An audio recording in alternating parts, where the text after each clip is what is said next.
Hello, everyone, and welcome back to the last class on polity and constitution. I hope I am audible as well as visible. Great, audible and visible.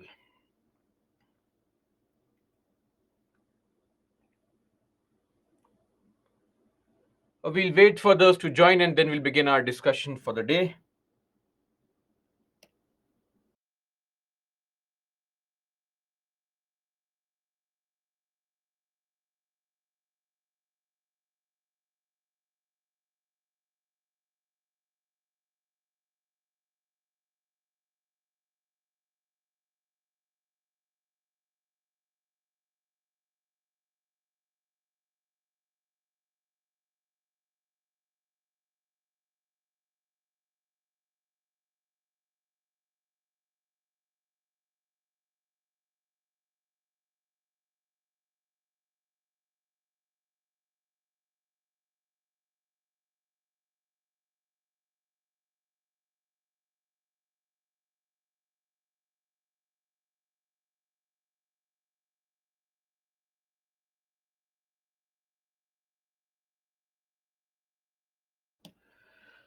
Okay, let's begin.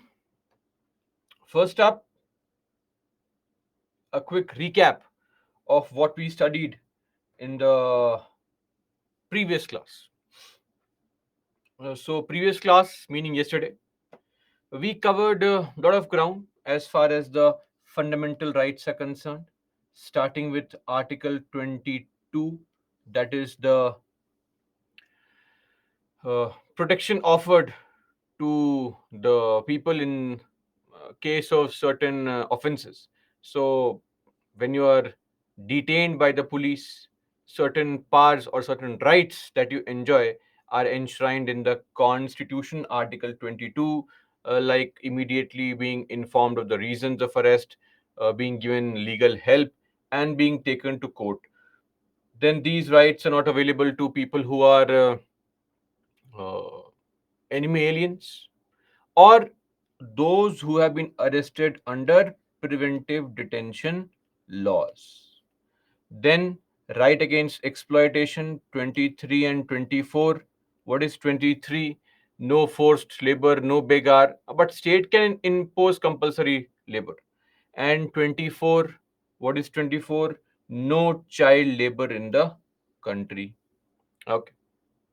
Then 25 to 28, the freedom of religion, where we saw 25 give us individuals a lot of rights subject to public order, health, morality, and of course other provisions of this part 3. Then 26 was a group right given to various religious denominations, including the right to manage their property. Then 27, no taxation, and 28 was instruction, religious instruction in schools and colleges. Then 29 and 30 are the minority rights. Then 31, right to property no longer exists, but we have 31A, B, and C now. And finally, Article 32, the heart and the soul of the Constitution, right? So these are the rights available to us in the Indian Constitution under Part 3. Okay, that's it. Let's continue our discussion now with the very standard first 5 minutes or first few minutes discussing the 5 questions for the day. Starting with the first question.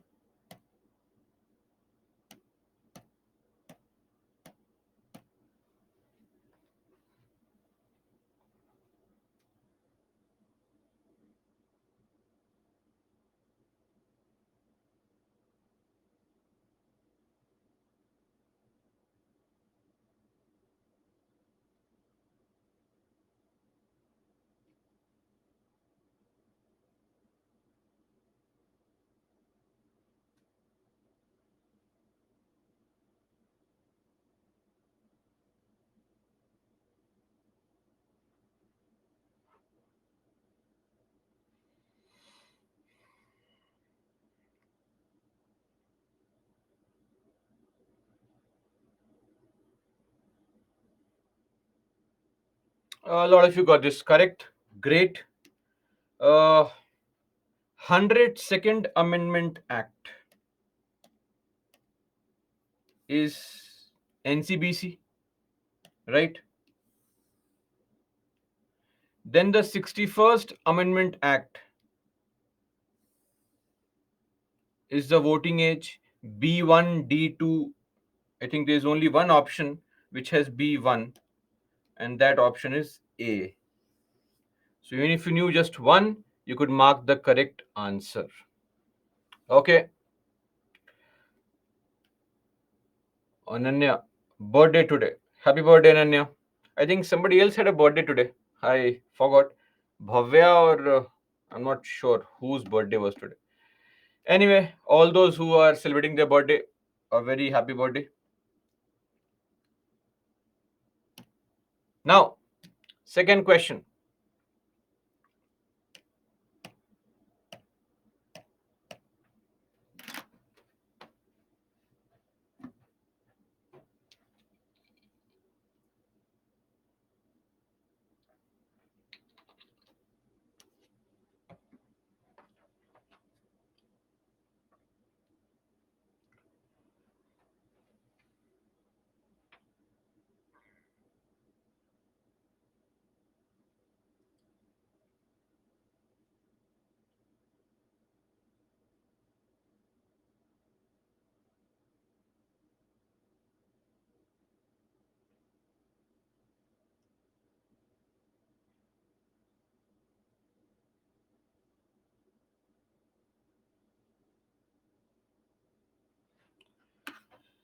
Okay, Indian polity is a result of agreement. So we say that it is not a result of an agreement between some formerly independent nations. So R is actually wrong. Reference to Article 1 of the Indian Constitution. So R is wrong. This means option C is the right answer. The Constitution has described India as a union of states, of course, not a federation. Moving on to the third question.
So, reasons behind including emergency powers to, of course, safeguard the unity and integrity is correct.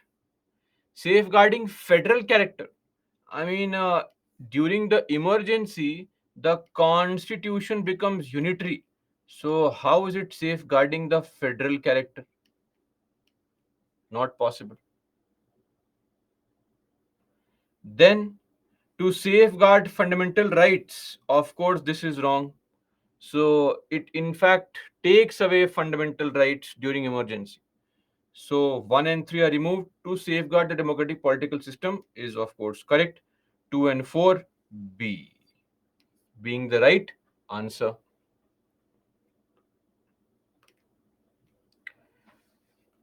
Fourth question.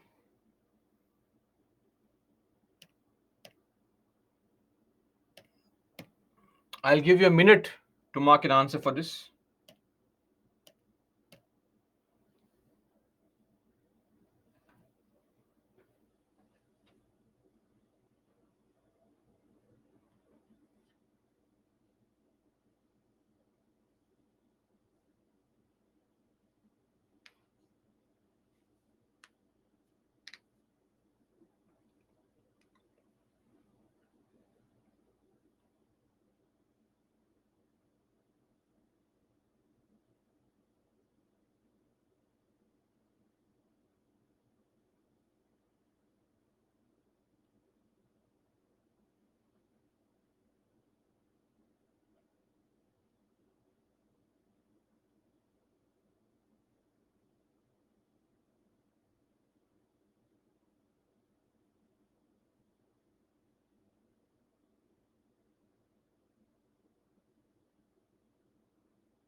Which two statements are correct for most of you? A single standard civil law is, of course, wrong. We know very well that this is an incorrect statement. It forbids the state from providing any type of financial aid. We saw yesterday that is not the case, right? State can provide financial aid. It advocates mutual exclusion. There is no exclusion in the country. Features of Indian secularism. We actually support all religions equally, and also we ensure that there is principled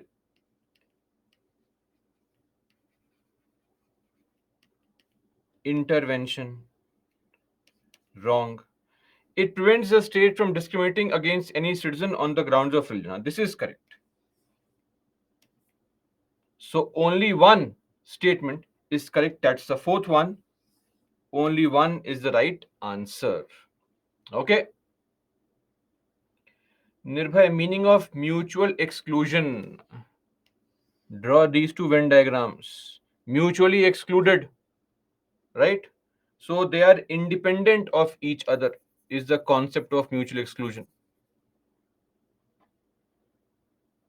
English words, not a polity word or something. Last question for today.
Firstly, the question said not correct.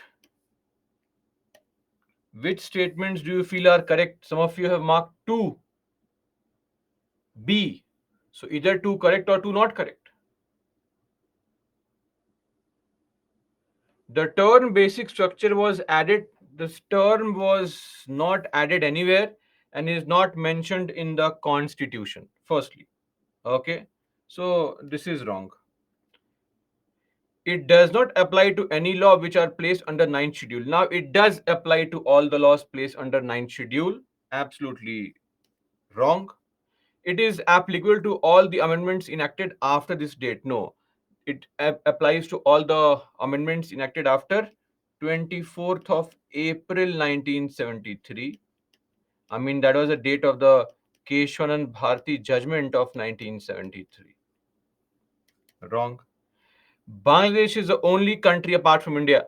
No, I mean, I gave the example in the class only of a country, Uganda. So, of course, 4 is wrong. All 4 are wrong. D, all is the answer.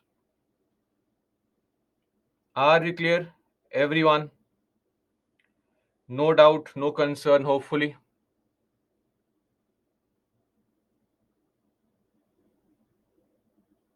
Okay.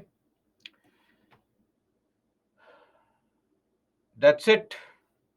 5 questions for the day. We are done. Let's move on to Article 33. Before that, the leaderboard.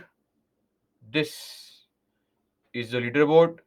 Funny, Khushi, Janvi, Neeraj, Surya, and Vishnu Maya. 6 people topping the list so far.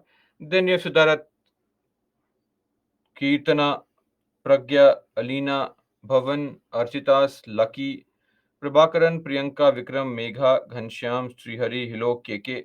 I think there will be others as well, but top 20. Okay, let's continue with the remaining three articles. Very easy, very simple, just around 5-10 minutes more, and we'll be done with fundamental rights. Article 33. So, our fundamental rights uh, given to all the people and some to citizens. Now, these rights can be modified, they can be restricted also, curtailed, limited for certain categories of people, and this can be done by the parliament. So, parliament can make laws and curtail the fundamental rights for certain categories of people, and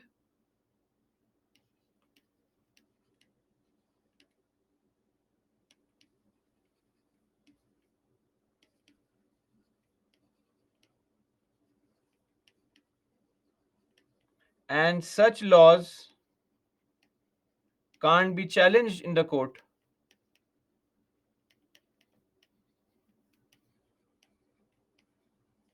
For example, a few years back, you must have observed that there was this person, a BSF Jawan, who was criticizing making a video. He just got too much of inspiration from the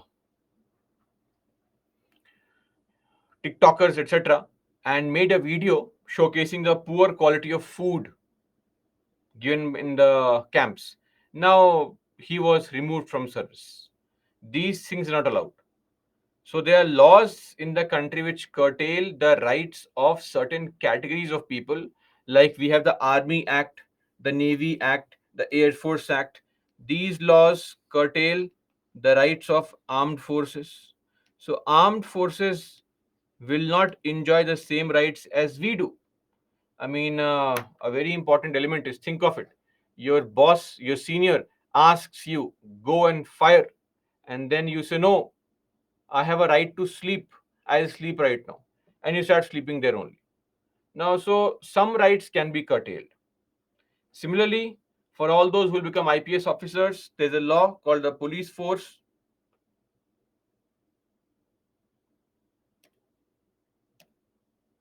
There is a law called the Police Force Restriction of Rights Act. As per this law, the rights are restricted for the police personnel. Easy and simple. It is done to ensure discipline, a sense of discipline amongst certain categories of people, which is very, very important. Then, Article 34. Now, in our country, whenever martial law is in force, our rights can be restricted. Martial law. What is martial law? Martial law means military rule. Now, what is this martial law? What are the guidelines? Nothing is mentioned anywhere of what is a martial law, how will it look like. But just take an example. This is a small area, this is a state. In that state, it's possible that in a small area, this area, there is complete breakdown of law and order.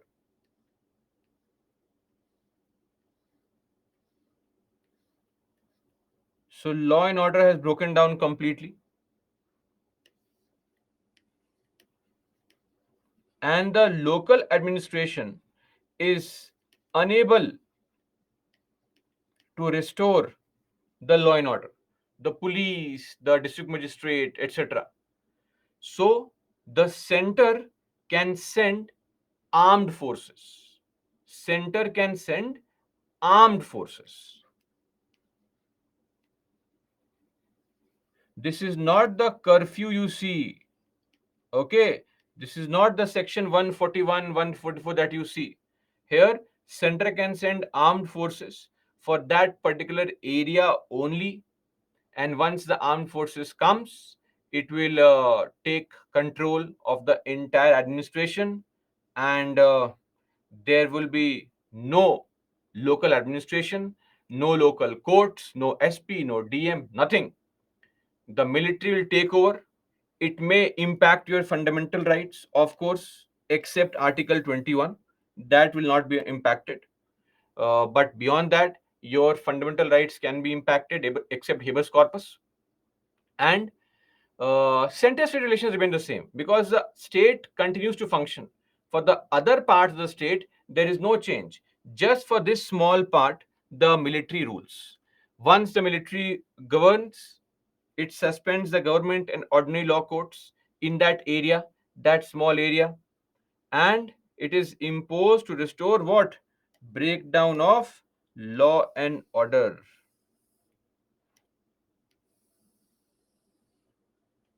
Okay. Once the armed forces restore the law and order, then what happens? They leave, the local administration is given back the charge, please manage. This is how it is done. This is how the martial law or military rule is imposed. So far in independent India, this has never been imposed. So we have no idea how this would look like, what can be the effect, what are the guidelines, all these things. Are we clear? And such military rule is imposed by center. Parliament by law can decide on the imposition of military rule. Okay. This is not like AFSPA. AFSPA is different. This is different. AFSPA is just a law to keep a check on disturbed areas where the armed forces or the paramilitary forces would also help along with the local administration. What I am saying here is that there is no local administration. Okay, no local administration whatsoever. They're all suspended. AS Hussain, sir, we have President's rule. President's rule is not for law breakdown. President's rule is for the breakdown of constitutional machinery. It is different. We know very well that President's rule can be imposed only in three situations. It cannot be imposed on such grounds that in some area the government cannot handle the situation. It is imposed in three specific situations: secularism, Article 365, and if no party can form the majority or the government. Not in other cases, right? So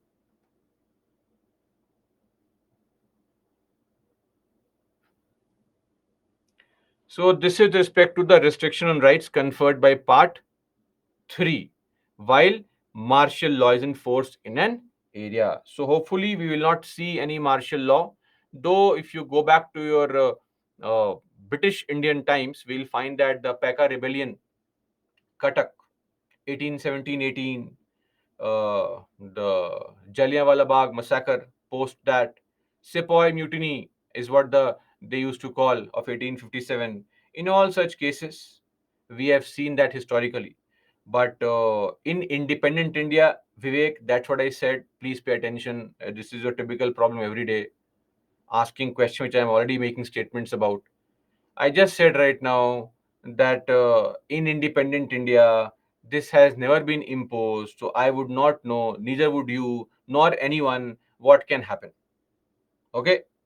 So once it is imposed, we'll see what can happen. Lastly, Article 35. So only the parliament can make laws and not the states on certain matters, like providing residence as a condition for employment, Article 16, Clause 3. Empowering other courts to issue writs, Article 32. Then Article 33, curtailing the fundamental rights for certain categories of people. Article 34, imposition of military rule. Then punishment for untouchability and punishment for traffic in human beings and forced labor. In all these cases, only the parliament and not the state legislatures can make laws. Okay, that's it. We are done with fundamental rights. Please remember all the articles under rights, at least the crux of it. I keep on saying the same thing, but some of you will not understand it. Nobody is asking you to mug up the article word by word, verbatim. It is not possible only, right? So don't waste time in that. But learn the crux. If I say Article 27, you should know it's about no taxation. If I say Article 31, you should know that it earlier was about the property, that the property can be taken through a law, etc. So the crux, the essence of all the articles should be remembered. Okay. Now I think we know this. What is Article 358? The rights are suspended during which kind of emergency? During a proclamation of emergency, which is also known as national emergency.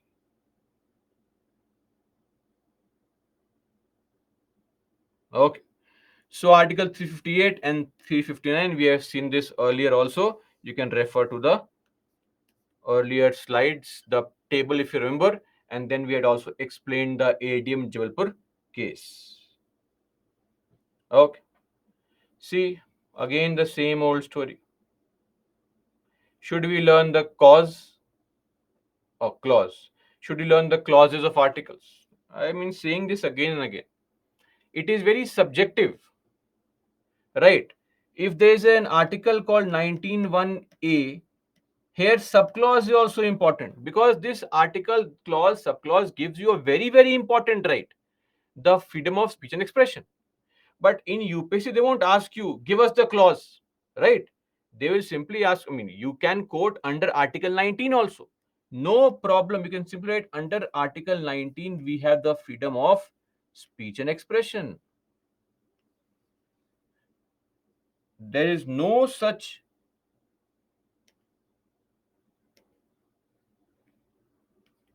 need to mug up the articles.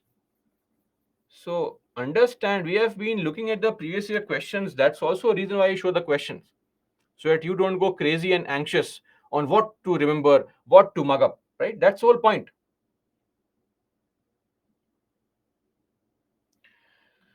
Okay, now to summarize our fundamental rights, nature. Most of these rights are available against the state. The state shall not discriminate. The state shall provide for. But some are available against other people also, like Article 17, untouchability. Others also cannot practice untouchability. Articles 23. In fact, this article is available against people only, not the state. So others cannot impose compulsory labor, but state can impose forced labor. Article 24. Nobody will impose child labor. Then most rights are negative obligations, meaning limitation. What is negative obligation? Limitation. State shall not interfere, discriminate, etc. Sometimes some rights are positive. For example, a very good example of a positive right is Article 21 capital A, that state shall provide for education. So some are negative, some are positive. Negative does not mean the right is negative. Negative means it is placing limitation on your power. No one shall discriminate against any citizen. The state will not discriminate in matters of public employment. Nobody will practice untouchability, right? State shall not give titles. So what is that? Limitation on the state's part. Then some rights are self-executory. They execute on their own. No need to make a law. If the article says every citizen has the right to speech and expression, the right is there. That's it. You don't have to make a law. The Freedom of Speech and Expression Act, not required. But sometimes some require supplementary laws, additional laws, like punishment for Article 17, then providing education under Article 21A, then punishment for Article 23, punishment for Article 24. So all these are examples of non-self-executory. Remember, non-self-executory rights. Then all fundamental rights are justiciable. Yes, what is the meaning of justiciable? We can move to courts to claim this, hence justiciable. They are not absolute, yes or no? Rights in our country are not absolute. Restrictions can be imposed on them. Then some rights are available only to citizens. Some rights like 15, 16, 19, 29, and 30 are available only to citizens. Other rights available to all the people. Then rights can be suspended during national emergency. Rights can be modified in their application to special services. Yes or no? Article 34.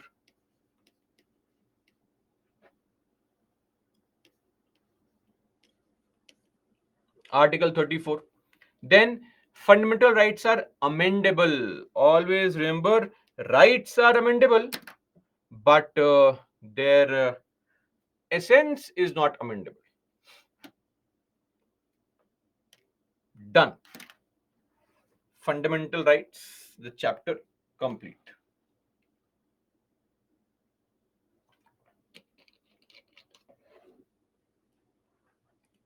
Now, DPSPs, Directive Principles of State Policy. Before we discuss this, let me just clarify one thing. We will be discussing about these DPSPs, but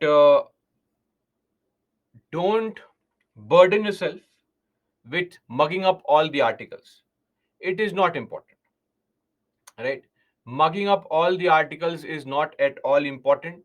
If you know some of the articles which are very, very important or in news, that should be sufficient information. So, Directive Principles of State Policy, Part 4 of the Indian Constitution. Till now, we are looking at Part 3. Now, Part 4, Articles 36 to 51. First up, influence. What has inspired DPSP?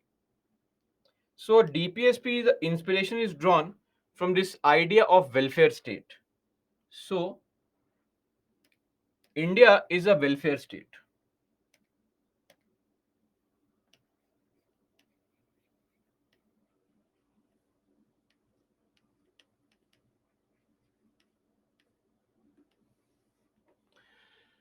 And what's the meaning of welfare state? Welfare state is a state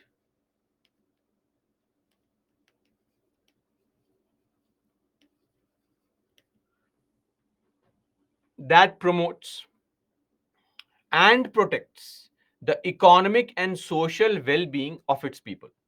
Promotes and protects economic and social well-being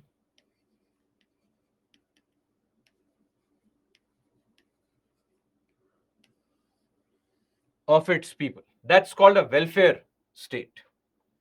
And DPSPs talk about welfare only, right? Economic well-being has been focused upon in DPSPs. Firstly, we have drawn inspiration from the Irish Constitution. In the Constitution of Ireland, there is an Article 45. They call it Directive Principles of Social Policy. Social policy. We have borrowed it and we have modified it, thinking nobody would come to know. No, that's not the idea. We knew very well that these principles are very important, so we have borrowed it from Irish Constitution. In fact, even before that, in the Government of India Act, there was a term called Instrument of Instructions, which was mentioned. Instructions for the government. Okay. Then we had the Sapru Committee. Sapru Committee, chaired by Sir Tej Bahadur Sapru, leader of the Liberal Party. And this Sapru Committee 1944 gave this concept that we should have two types of rights in the Constitution. One, of course, justiciable, which you can go to court and claim. Other can be non justiciable also. Sometimes some rights we cannot claim it in the court, but they can act as guidelines for the government on how to behave. Then these DPSPs draw inspiration from the Gandhian principle, back to the village. That's a Gandhian principle, right? Grassroots democracy, liberal principles, liberalism, liberal intellectual principles, meaning principles existing world over, the modern Western inspired principles, and also socialistic principles. Socialistic, socialism. So, what is that?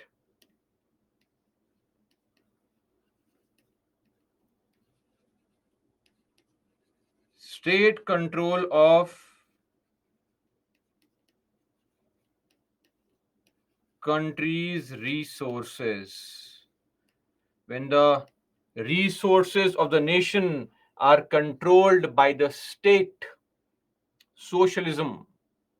So you will see that when the state controls the important resources, then the state will distribute the resources for everybody's benefit.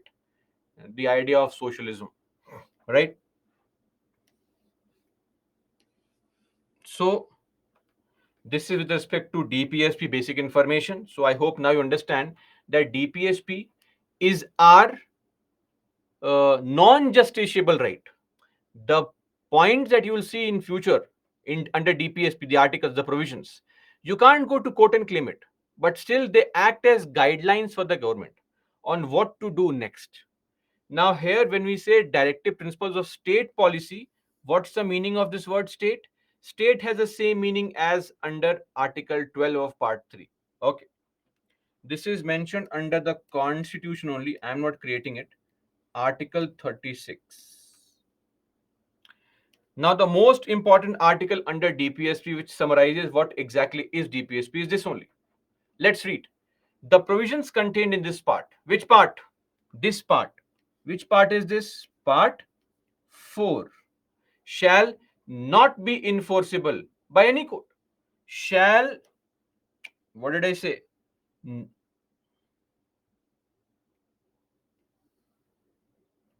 Not be enforceable by any court. Meaning what? They are non justiciable.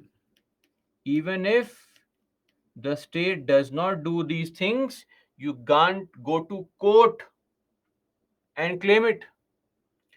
But the principles mentioned here, laid down, are nevertheless fundamental in the governance of this country. But the things you'll find here are very, very important in the governance of the country. And it shall be the duty of the state to apply these principles in making laws. Duty of the state to apply these principles while you make laws. So, now of course, you may say, what kind of duty are you talking about? Is it some kind of legal duty or just a moral obligation? That we don't know. That has not been clarified. But it's a duty of the state to ensure that these principles are followed while making laws in the country. Okay. Now, these DPSPs are classified along three categories. This classification is not being done in the constitution, but is based on what is the topic. So this has been classified by us only, not by us as in me, but by books, etc., for easy understanding. So we can place our DPSPs under three categories. One is the economic welfare and equality aspect. Other is the Gandhian principles, things like cooperative movements, things like panchayats, things like no drinking, etc., non-violence. Then the liberal principles of education, uniform personal laws, protecting the wildlife, international peace and security, such things.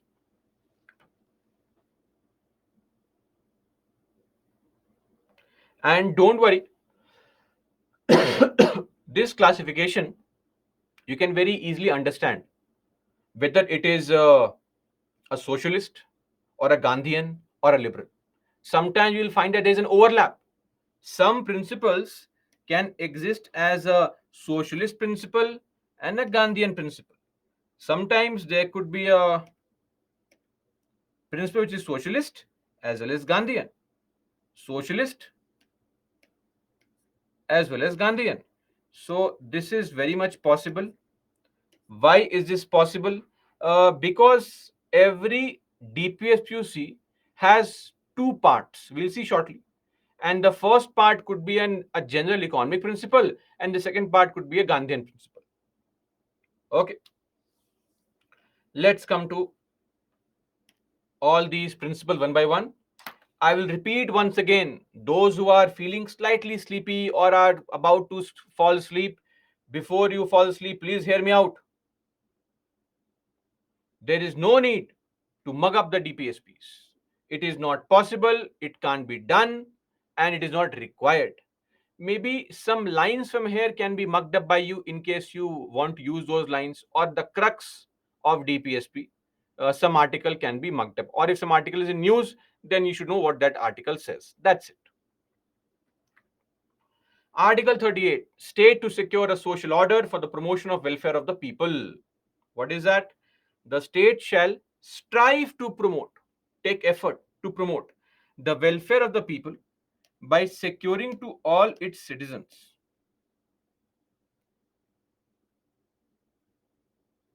and protecting as effectively as it may a social order in which justice, social, economic, and political, shall inform all the institutions of national life.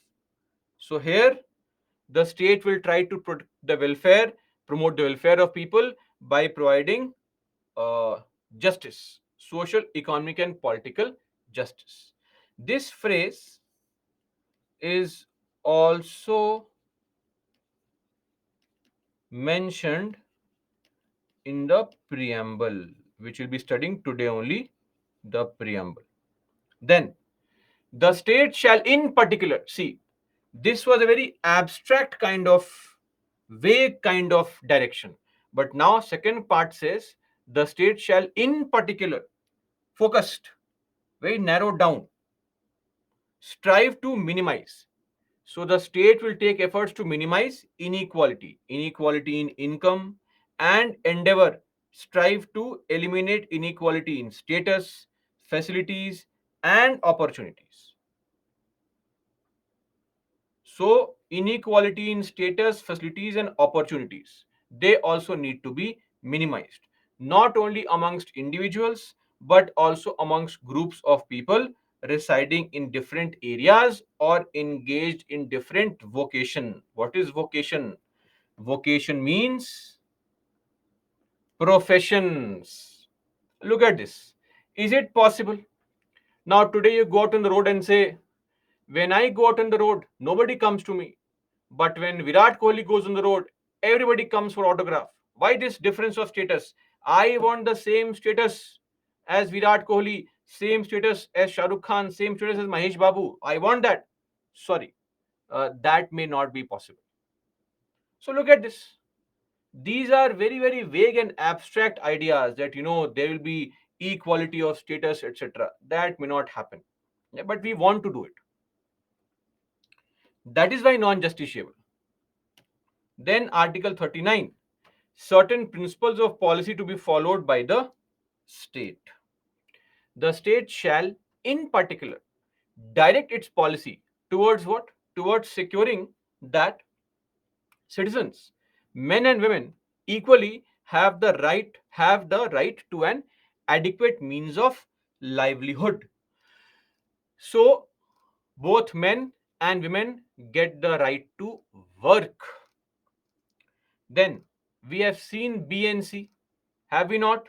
Tell me, BNC, 39 BNC are above which two fundamental rights? Tell me.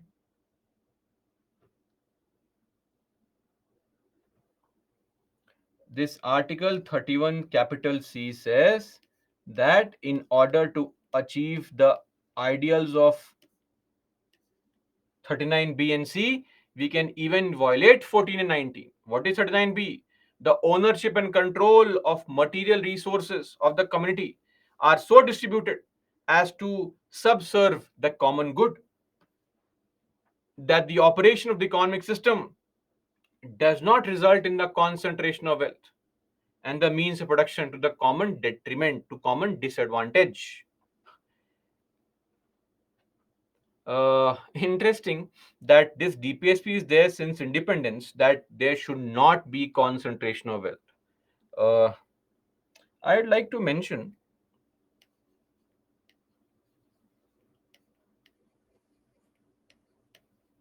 this World Inequality Report of 2022.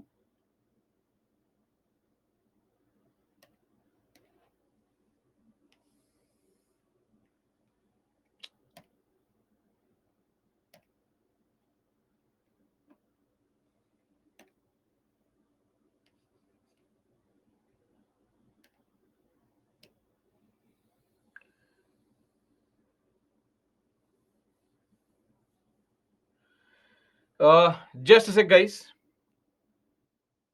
Okay, so I hope I'm audible and visible to everyone. Okay. Now, this World Inequality Report says that the top 1% of Indian population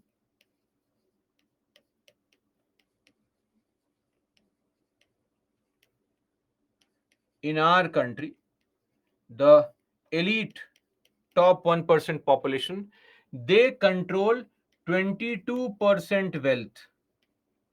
The entire nation's wealth, 22%. And top 10% population, they control more than half of the country's wealth.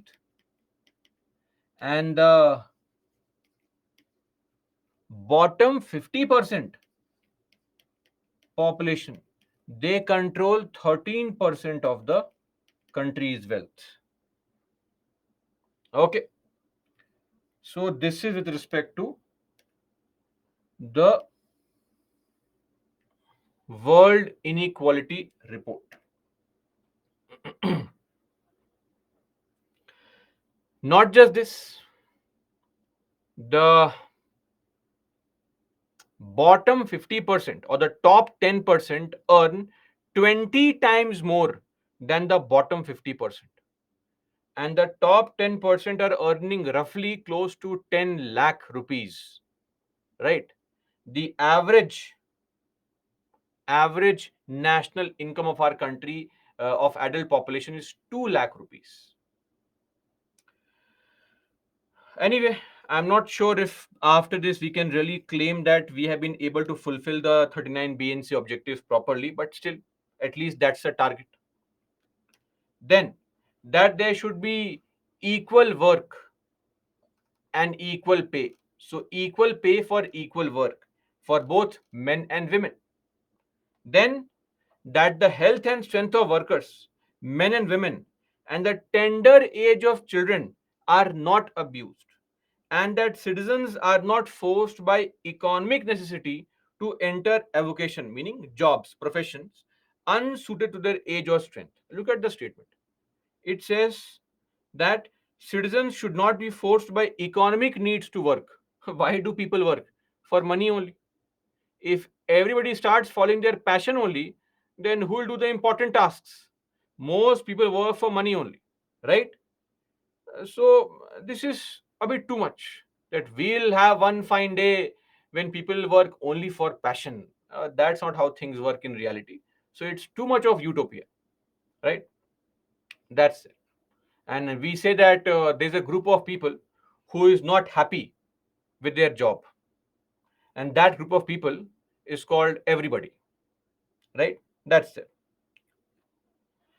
Anyway, then the last one, that children are given opportunities and facilities to develop in a healthy manner and in conditions of freedom and dignity, and that childhood and youth are protected against exploitation. and against moral and material abandonment. We just mentioned this word here. Can you see? Tender age of children not to be abused. And here again, we are mentioning that the childhood and youth should be protected against exploitation. Same point repeated. Just like a UPSC aspirant who knows only 2 points has to write a 250-word answer. What will he do? Write the same point again and again in different words. This is what you feel is happening here, right? So,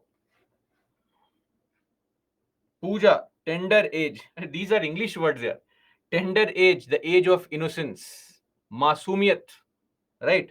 So, the early young age when people are innocent, like some of our aspirants here, extremely innocent. Not otherwise, but when it comes to basic information, you are very innocent. Then 39 capital A, equal justice and free legal aid. The state shall secure that the operation of the legal system promotes justice on a basis of equal opportunity. And look at this, and shall in particular focus, provide free legal aid. Free legal aid by suitable legislation or schemes or in any other way to ensure that opportunities for securing justice are not denied to any citizen by reasons of what? By reasons of economic or other disabilities. Please tell me, for equal justice, what have we done? Very good. Some of you have mentioned absolutely correct. NALSA. What is NALSA? NALSA is the structure, nationwide structure, the legal services authorities, the National Legal Services Authority, to provide for free legal aid and competent legal aid to the eligible people. Then Article 40. What is Article 40? Tell me. Village panchayats. What have we done for this? What change was made in the constitution? What was the amendment made? Any idea?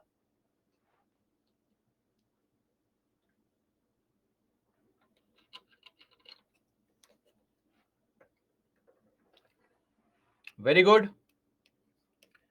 Village panchayats, we have made the 73rd Amendment Act 1992 to provide for village panchayats. This is a Gandhian principle. The state shall take steps to organize village panchayats and endow, provide them with such powers and authority as may be necessary to enable them to function as units of what? Self-government.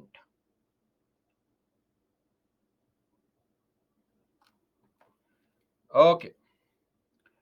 Then Article 41, right to work, right to education. The state shall, within the limits of its economic capacity and development, make effective provisions for securing right to work. We just saw a couple of articles back that the citizens will be given right to adequate means of livelihood, right to work. Again, the same old story. Right to work. There nothing new to add, using the same statement again and again. Too much of repetition. You'll find this happening, very common. Lot of repetition, same idea. So, right to work to right to education. Again, this education is there in Article 45 also.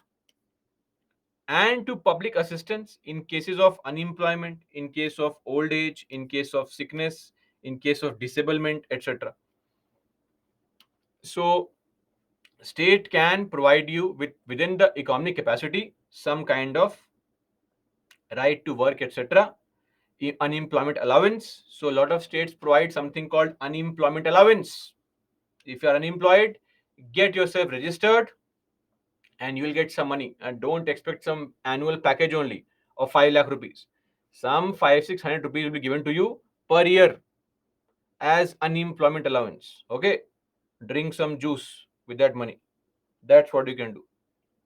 But that's all that we can offer. Limits of our economic capacity. Then Article 42, provision for just and humane conditions of work, and maternity relief. So the state shall make provisions for securing just and humane conditions of work and for maternity relief.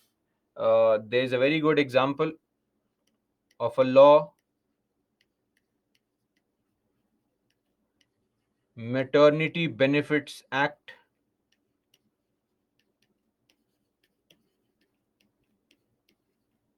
1961. So this was recently amended in 2017. Under this law, pregnant women are given 26 weeks of paid leave, etc. Some other facilities are there for maternity benefits. Again, just and humane conditions of work. We saw that earlier also.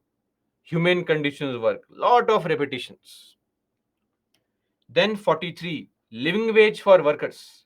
The state shall endeavor to secure by suitable laws or economic organization or in any other way to all workers, agricultural workers, industrial workers, or otherwise work.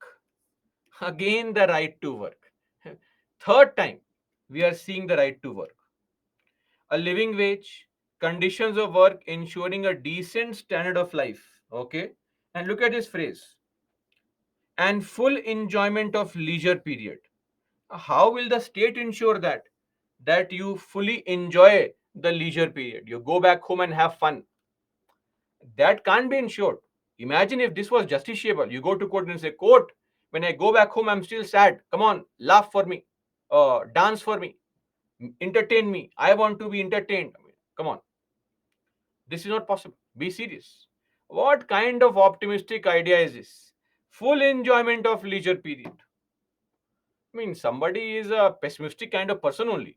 You know, those people who will never enjoy life, always find faults anywhere, some problem. They try to act like a fake crusader everywhere. I mean, they are never happy. You can never please them. They'll always be sad only. We have some here also, I'm sure. So you know who you are. If you don't, that's a big surprise. So there are situations where these things can't be implemented. Such vague principles, such abstract ideas. Now see, this is a socialistic idea, yes or no? The economic equalities, etc. And suddenly, the second part becomes a Gandhian principle. In particular, the state shall endeavor to promote cottage industries on a cooperative basis in rural areas. Now, this is a Gandhian principle.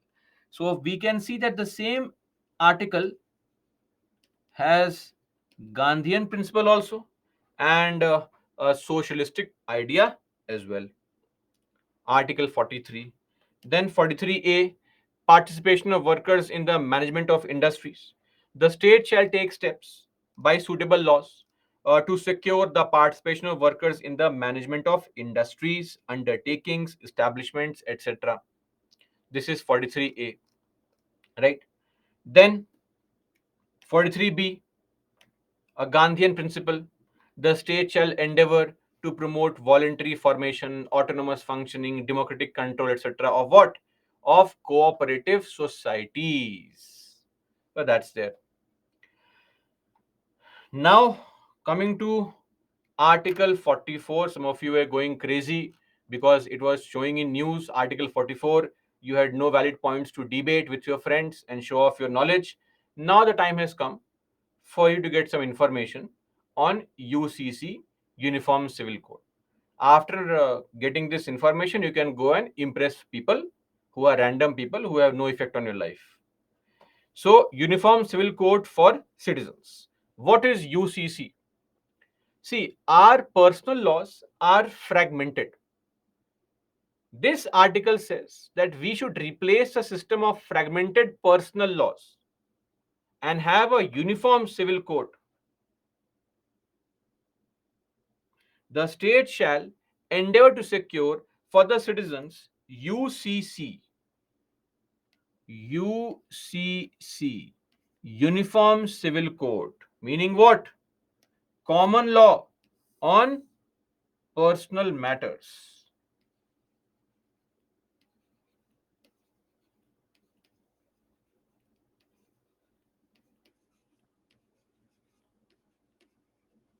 What kind of personal matters? Example, marriage.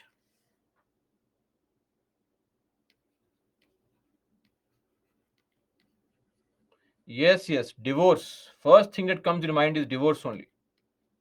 Of course, marriage, divorce, inheritance, succession,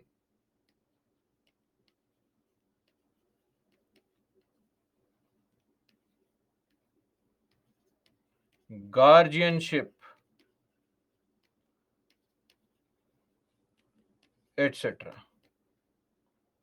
Okay, these are personal laws, laws on personal matters. Now, my point is let's take a poll. 10 seconds only.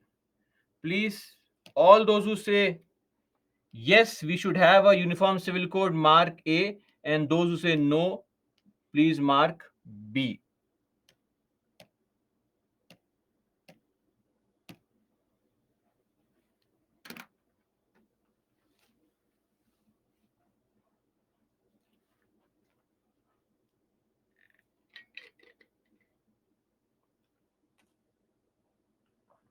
Some oversmart people thought that let's mark E to get the right answer in the uh, poll, right?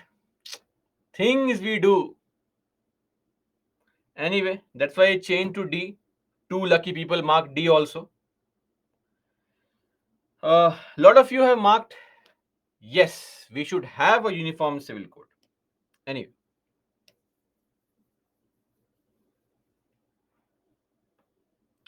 what can be an advantage of having a uniform civil code? Please write your advantages. Though we have on the slides the advantages, but let me just clarify the present situation. In the meantime, you can write. As of now, there are various laws for various religious groups. For example, for Hindus, Hindus here means Hindus, Jains, Sikh, and Buddhists. All these people come under Hindus only. The same, they are called the Hindu code bills. In fact, the only laws made by the Indian Parliament after independence is the Hindu code bills. Hindu Marriage Act, Hindu Succession Act, so many things. Then for Muslim, we have two laws. For Christians, there is a law. For Parsis, there is a law. For Sikh, there is a law. Then we also have a religion neutral law, and that is called Special Marriage Act. So, if you want to, or if two people from different religions want to marry and nobody wants to convert, then you get married under Special Marriage Act. Clear? Okay. These are some examples. You can mug up some examples to quote in your answers. Otherwise, mugging up all is not important. Now, apart from this, we also have laws for tribals.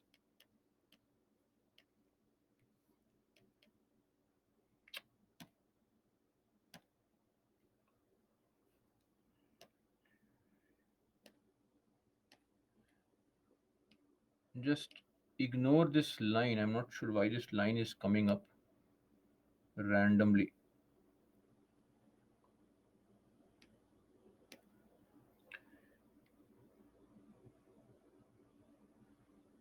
Okay. So, for tribals also, Schedule 5 areas, Schedule 6 areas, they have their own personal laws.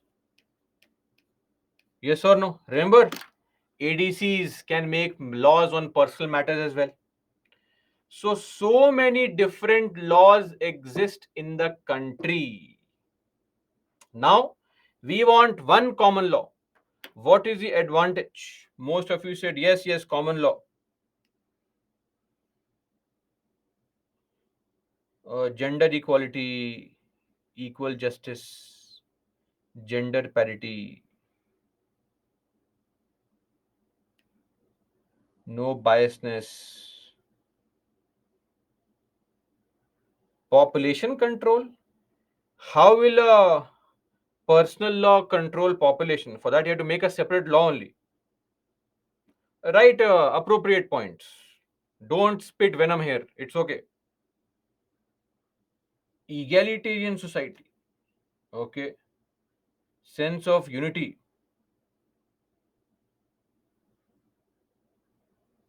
Equal freedom, easy for court. Okay. Reduce time for getting justice. That may not happen, but yes.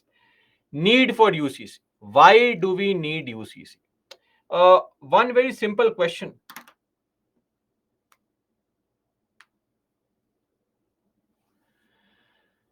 It is really inhumane to marry 10 women at a time. Deepak, who is marrying 10 women at a time?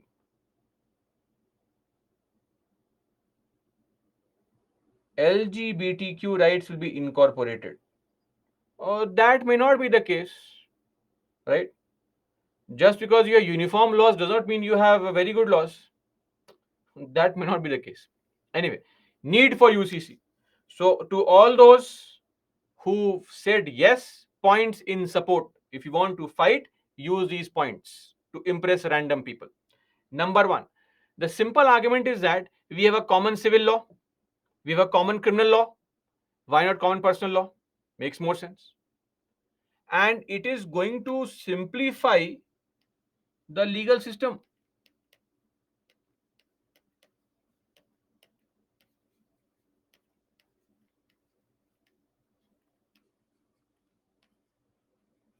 It is only going to simplify the legal system. Yes or no? Beyond that, we say that differences disrupt social harmony in the country. It will foster national and social integration. It will ensure rights for the marginalized, right? Securing gender equality. Then, uh, if we make personal laws for different groups, they become very attached to those laws. Acute sense of group consciousness. My group is what matters. Uh, I have no integration with the other parts of the country. So, that feeling of subnationalism, a nation within a nation, can develop.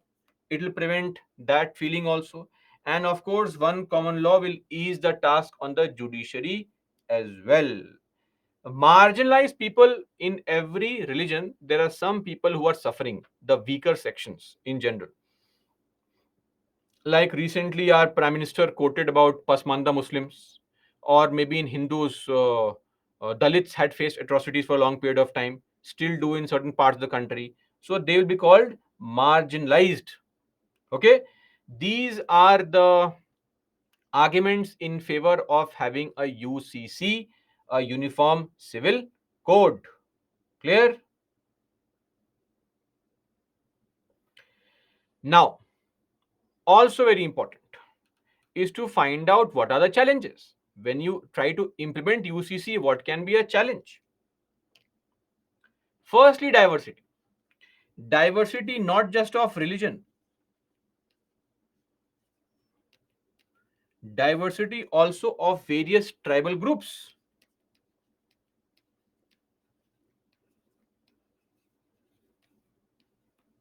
So, all those said yes, tell me,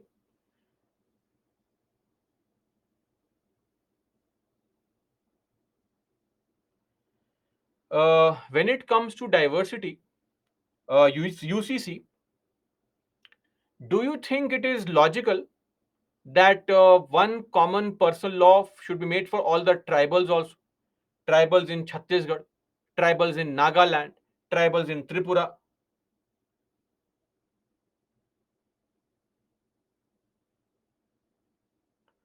Don't tell me which committee has urged. You tell me your opinion. Do you think we should enforce common law for those tribals also?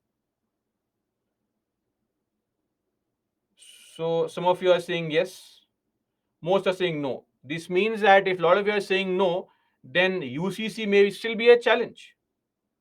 Okay, so you'll have to have exceptions anyway. And the government of the day also says that yes, we'll exclude the tribal committees. But if you are going to exclude the tribal communities, then what's the point of having a UCC then? So that's it. Secondly, the guarantee and promise of Article 25 and 26. See, religious matters are deeply enmeshed with, personal matters are deeply enmeshed with religion. Religion and culture go hand in hand. And frankly, before you make UCC for the center, it's important to take the states on board. Why? Because UCC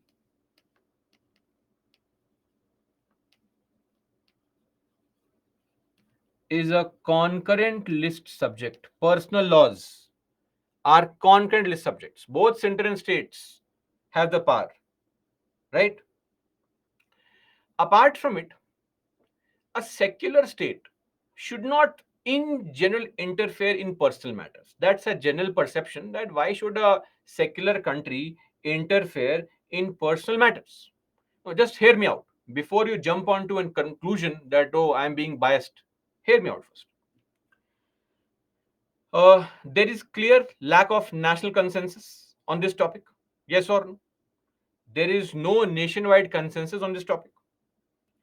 Then one big question is how to frame the UCC. What kind of principles to add in UCC? I mean, we need to have some neutral principles, right?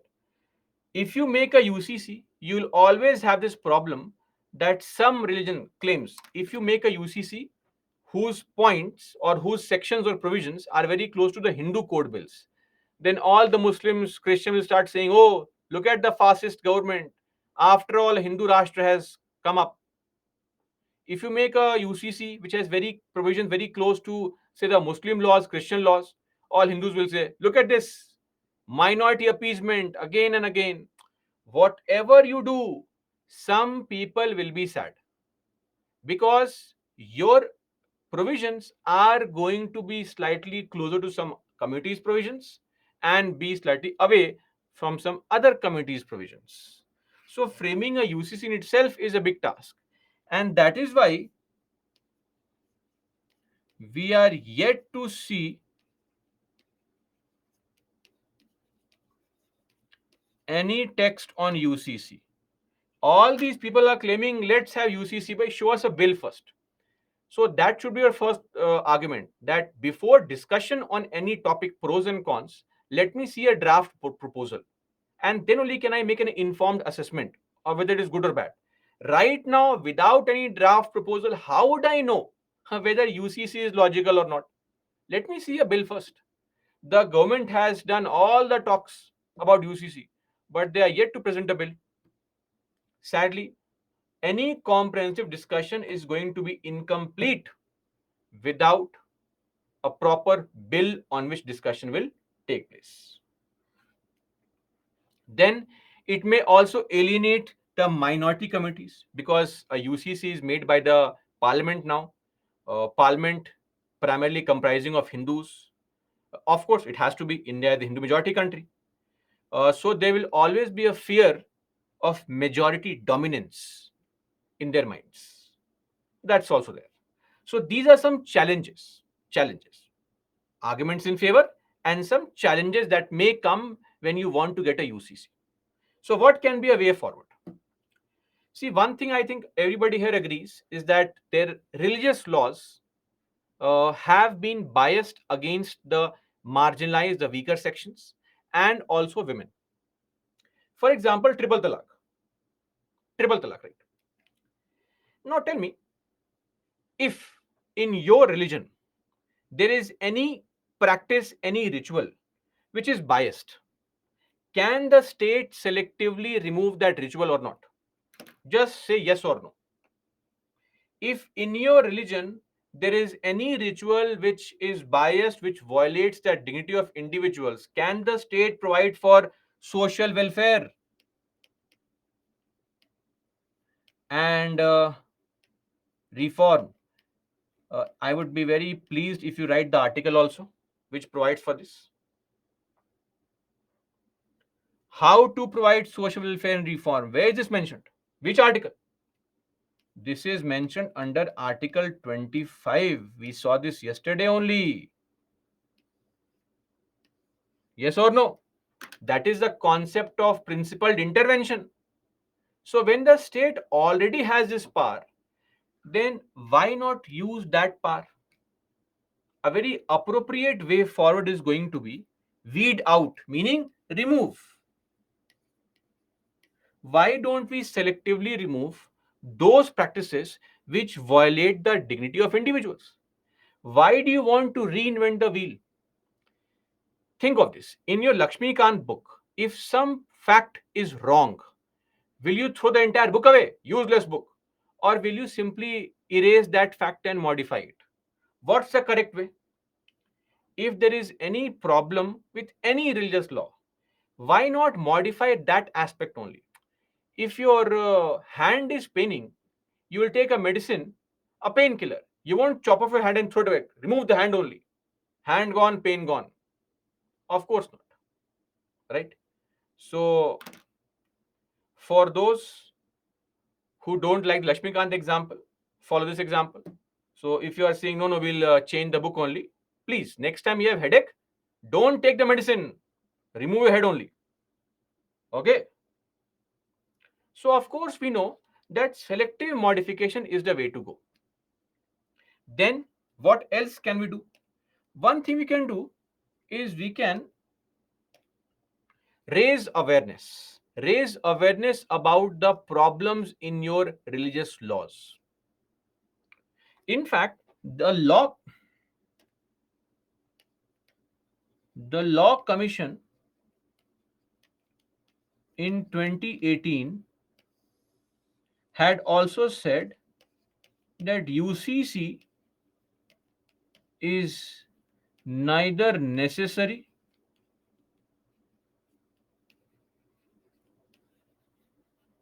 nor desirable, not required, right? Then we already have a special marriage act. Why does the state not take steps to promote special marriage act? Even Hindus marrying Hindus, Hindus marrying Muslims, Christians marrying Jains. Why don't you get yourself registered under special marriage act? That's possible. Promote this. And beyond that, why don't we focus on creating a UCC, but let's keep it optional? With the increase in education levels, more and more people will come under the fold of UCC on their own. Why to enforce it on people? There is no need to. There is absolutely no need to force anything on people. As far as anything wrong is concerned in your religion, we can selectively remove that. Beyond that, there is no point in enforcing UCC. If you be logical and reasonable, frankly, UCC is just a deviation, just a way to deviate from the provision of providing good governance in the country. Government is, I mean, the states also, various regional parties also, they are just either opposing or rooting for UCC as a political tool to either appease Hindus or Muslims. Sadly, UCC has become a Hindu versus Muslim debate. But the real question was, are we going to eliminate the inequalities faced by women, marginalized people? Nobody is focusing on that because the focus is on homogenization, not on reform.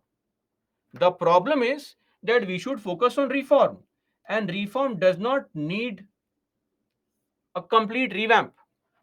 Reform can be selective also, right? That's why we say that unity, not uniformity, must be our aim. Our aim right now has become uniformity. Unity is our aim, not uniformity. And we attain unity only through variety. Differences have to be integrated, they need not be annihilated, right? And frankly, it is not our differences that divide us, it is the inability to recognize, to accept, and to celebrate those differences. And the last point would be what divides us. Frankly, let me tell you, what divides us is us pales is no match when it comes to what unites us. There are way more things that unite us than what divide us. So we should focus on understanding and celebrating our differences, right? So any such topic that we feel, our stand has to be very clear. Any such religious practice in your religion which violates individuals' dignity, sorry, whether your God is angry or not, we don't care. That practice has to go. As simple as that. If triple talaq was violative of a woman's right, it has to go. Okay. If in future any group feels that no, women's entry into Sabrimala violates their right and is violative of their dignity, it may be removed. No problem. No God is bigger than the mortal who survives in front of us. God is just an imaginative figure, right? So they will come secondary. Please control your emotions. Firstly, what is more important is the living being in front of us. Let's focus on them first. Gods can protect themselves. We need not be their protectors. It's okay. No God will feel bad. Clear? So this should be the way forward. And ultimately, even if you want to have UCC, we want to see a draft proposal first. Without a draft proposal, no discussion on UCC is possible. How can we discuss in thin air on what can be there, what cannot be there? Let us see a proposal first. Then we'll discuss what to do. If till then, selectively find out if, say, some religion allows polygamy, remove it. Why do you need to revamp the whole law? Do you have time for this nonsense? Provide for governance first. Okay, so, and sadly, most of us know this, that this is wrong, but still somehow we fall prey to this.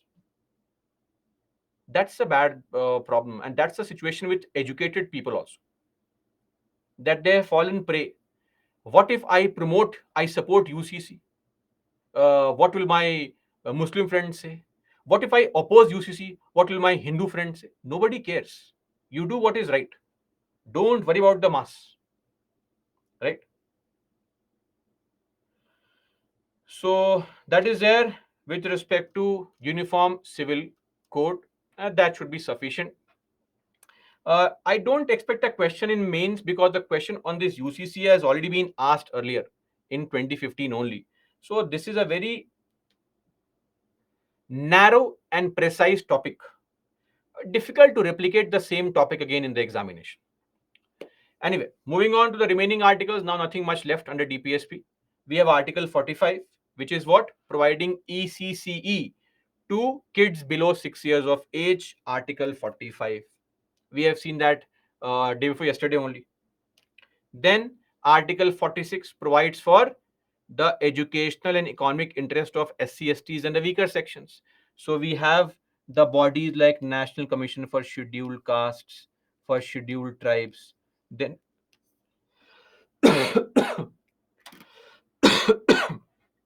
then we have affirmative actions.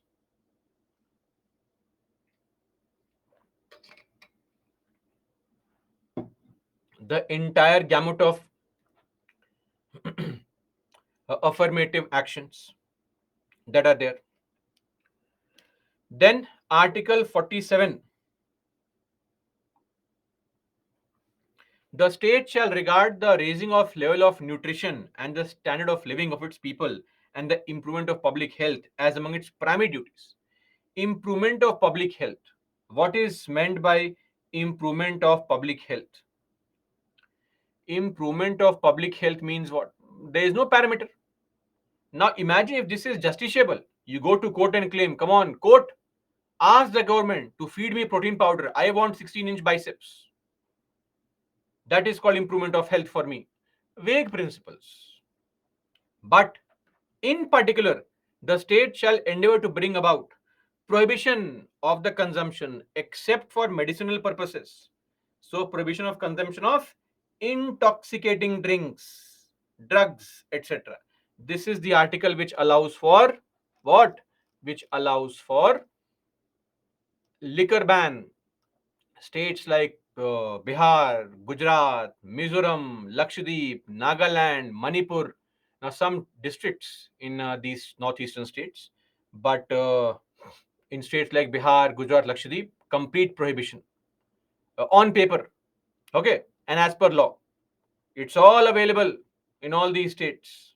Sadly, the more you make such laws, the more things go underground. uh, Interestingly, in our country, legal drinking age is also different. It's 18 in some states, 21 in most states. Then in some states like Delhi and all, it is 25. The legal drinking age is 25. Punjab, Meghalaya. I mean, seriously, 25. People are drinking under 21 also.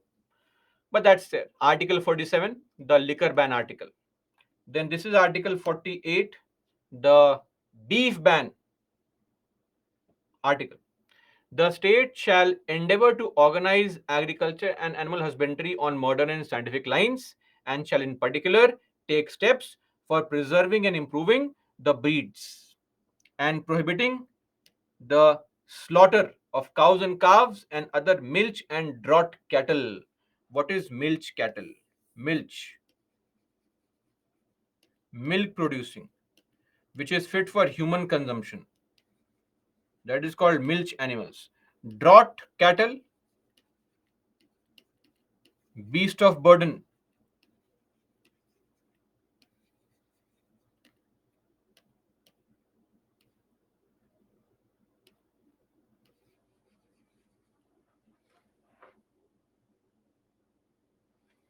Oxen,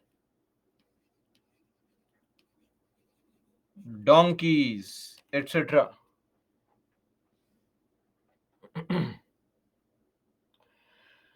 Okay, if liquor is banned, then why legal drinking age? Liquor is banned in only few states. In other states, it is not banned. There, the drinking age is there. Okay, liquor ban should be complete. Liquor should be completely banned. Oh, liquor should be completely banned. I would not support this argument. Not because I'm in favor of drinking. I'm in favor of letting people live their own life. You don't want to drink, don't drink. Who is forcing? Kishan, UCC does not violate the essential practices. And what is Goa Civil Code? Goa Civil Code, there is nothing called Goa Civil Code. It is actually Portuguese Civil Code. So that what we call as the Goa Family Law, or popularly called the Goa Civil Code, is the Portuguese Civil Code actually, because it was introduced in 1870. And that's not a uniform civil code. It has different provisions. For example, Hindus have a right to bigamy in Goa, meaning two wives. If you cannot have a child till the age of 25, a Hindu male in Goa can marry again. Or if you don't have a male child till 30, you can marry again. So these things are there in the so-called Goa family law. Vejshri, crimes which come with drinking, women suffering just because of drinking only. So all those who drink are committing crimes, and those who don't drink never commit crimes. What kind of generic statements we make? As educated masses, does it suit us to make such kind of generic statements? Alcoholism is a problem, right? That is a problem. So focus on the problem. Anyway, the only issue I have is that some of you will become IAS officers. Let's hope that those who don't have these staunch views become civil servants in future. You'll harass the innocent people completely at your mercy. Ocean, what about women who drink then? Acha, he is countering the argument there. Anyway, uh, let's not have a debate on drink and not drink. It's your personal choice. If the state bans it, okay. Otherwise, it's your personal choice. Let's not fight. Now, 48A, protection and improvement of environment and safeguarding of forests and wildlife. State shall endeavor to protect and improve the environment and to safeguard the forests and wildlife of the country. Okay. Then 49, protection of monuments and places and objects of national importance. It shall be the obligation of the state to protect what? Every monument or place or object of artistic or historic interest, right, from any kind of spoliation, any kind of disfigurement, destruction, removal, disposal, export. It's also our duty, please, not just the state's duty, to protect the monuments. So when you go and sit in a monument in some this historical place, don't carve your name Raj loves Simran and go from there. That my love is now there till infinite end of time. Because when Raj and Simran break up, you don't go back and erase the name, right? So please don't spoil, don't disfigure our national monuments.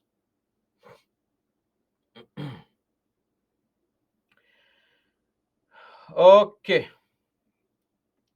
Then Article 50, largely misunderstood, separation of judiciary from executive. So people feel that, oh, this is the article which separates Supreme Court from the executive. No, no, no. The state shall take steps to separate a judiciary from the executive in the public services. We fail to read this. Public services. So, for those who have no idea, till 1973-74, the district magistrates also had the power to punish with jail sentence. Later on, we made the CRPC. 1973 came into force in 1974. This is the new CRPC to replace the old CRPC based on the Law Commission's recommendation 1958. In this new CRPC, we have now created the concept of what magistrate? Judicial magistrate. Yes or no? The lower judiciary, the judicial magistrate, first class, who authorizes arrest warrants and all. So, this article has already been achieved. Clear? So, it has also been achieved. We have now separated the public services, judiciary, and the executive. And lastly, Article 51, promoting equality, international security, peace, etc., following the international laws, maintaining just relations, maintaining honorable relations, fostering respect for international laws, treaties, etc. So India always follows international laws by far way better than most of our neighboring countries. So Article 51 is that we should always follow international laws, rules, and regulations. Okay. Solve this question. Came in the year 2020. I will give 30 seconds now, not to waste time. This is too easy a question. So please mark your answer.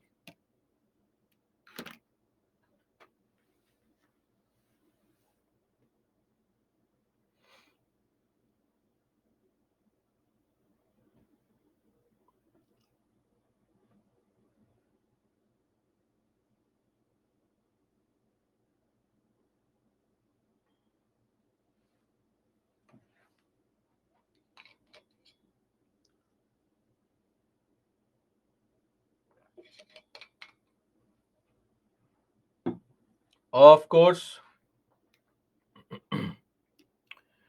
DPSP, separation of judiciary from executive. Which article is that? Article 50. Next question. Solve this again. Mark your answer.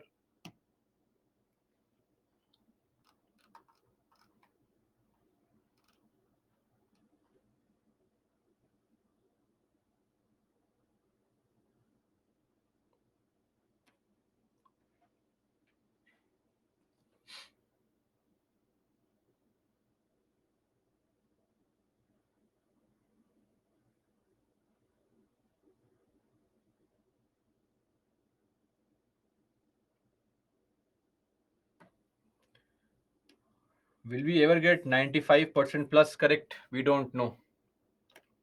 Okay. Now, amendments. The right answer was DPSP, of course, as most of you would know, Article 51. Amendments to DPSP. So, DPSP has been amended 4 times. Please mug up all the 4 times and all the amendments made. So, 1976, this time, 4 changes were made. Article 39's words were changed and 3 articles were added. Then, in 1978, one change was made. In Article 38, words were changed. Then, in 2002, one change was made. Article 45, the subject matter was changed. And in 2011, one new article was added. Clear? four times: 1976, the 42nd one; 44th, 1978; then 2002, the 86th one; and then 2011, the 97th one. First time, four changes made: three changes in the addition of new articles and one word change. Then second time, article 38 word change. Third, article 45 word change. And fourth, addition of new article. Clear? Please mug up these. A question has already been asked on this topic. Solve solve this question, please.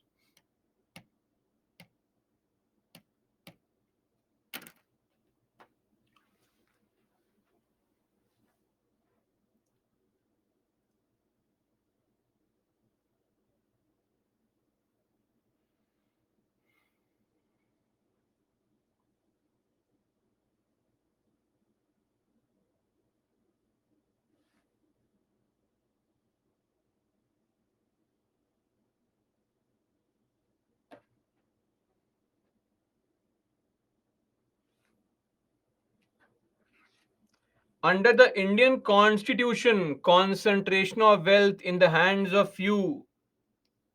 DPSP. What is the concept of welfare in the Indian Constitution? This concept of welfare is also in DPSP only. Right answer is B. Article 39, Clause C. Concentration of wealth. DPSP. Solve this question. Could be slightly difficult.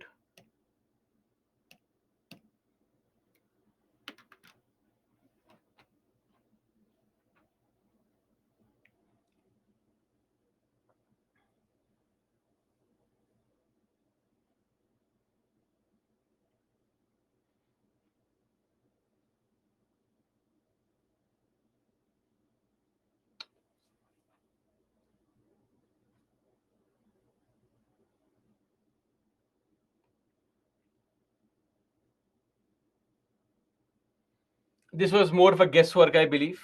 But the right answer is B. Participation of workers in the management of industries. This is Article 43A. This one. To take steps to secure the participation of workers in the management of industries. This was a change made through the amendment of 1978B. So far, all the questions in DPSP have had B as the answer, if you observe. Solve one more question.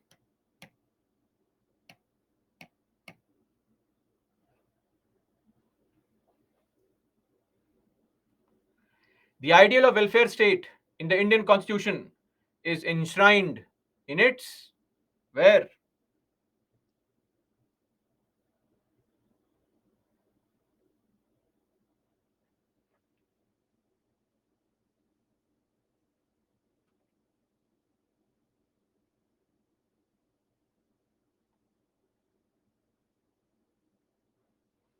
Finally, we have 95% correct answer.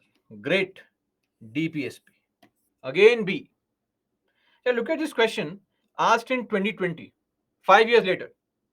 In 2015, they asked the ideal of welfare state in the Indian Constitution is enshrined in its what? DPSP. Which part of the Constitution of India declares ideal of welfare state? Simply active passive they are doing, asking the exact same question. Let's see how many of you get this right. Can you get 100% right? The exact same question was asked right now. So you know the answer.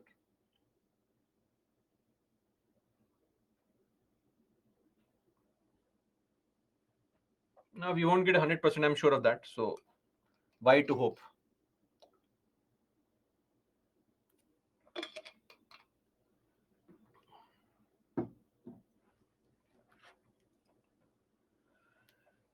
Okay, so 97% correct. That I think is the highest. When everybody knew the answer, then also some of our innocent aspirants thought, let's try something innovative. A. Why are DPSPs not justiciable? Because of financial constraints. Money is required for these DPSPs. Don't you see? Improving health of people, giving unemployment allowance. Money is required for all these things. Then there are some administrative constraints also. challenges, how to implement them immediately, right? Then some are moral in nature, liquor ban, right? Then ban on killing animals.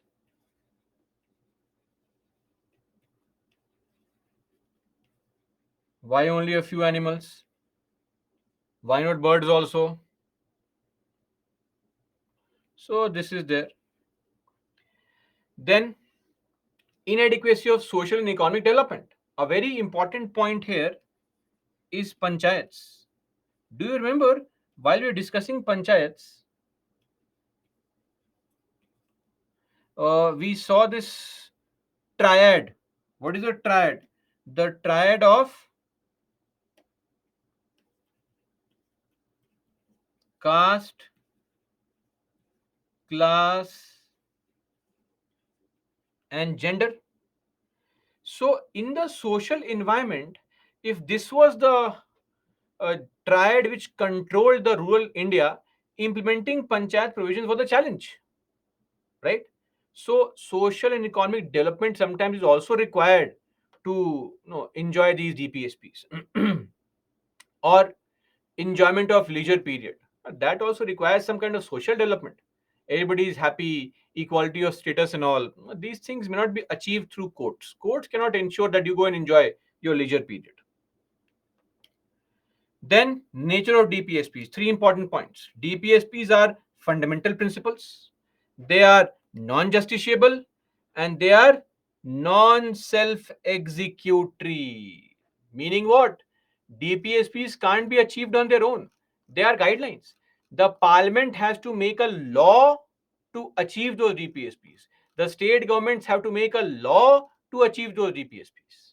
They can't be achieved on their own. Okay. And non-justiciable means what? You can't go to court, of course.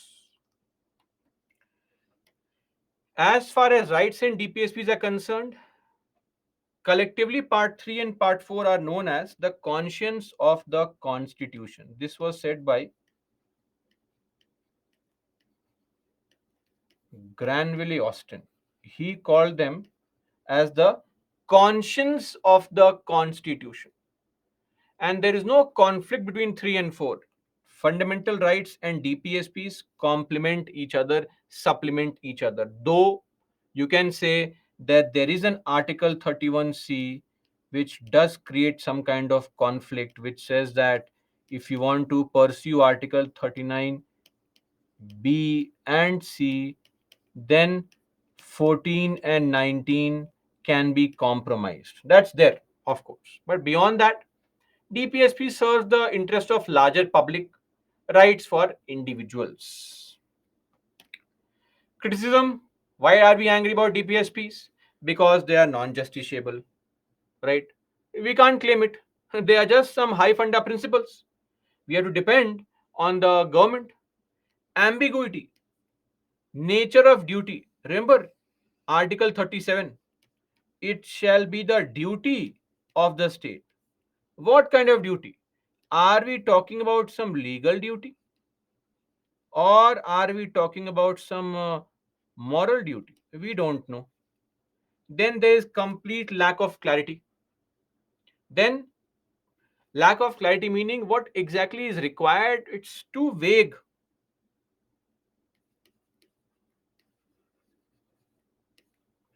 Then unsystematic enumeration, lot of repetition, same thing, right to work again and again and again, tender age of children not to be abused.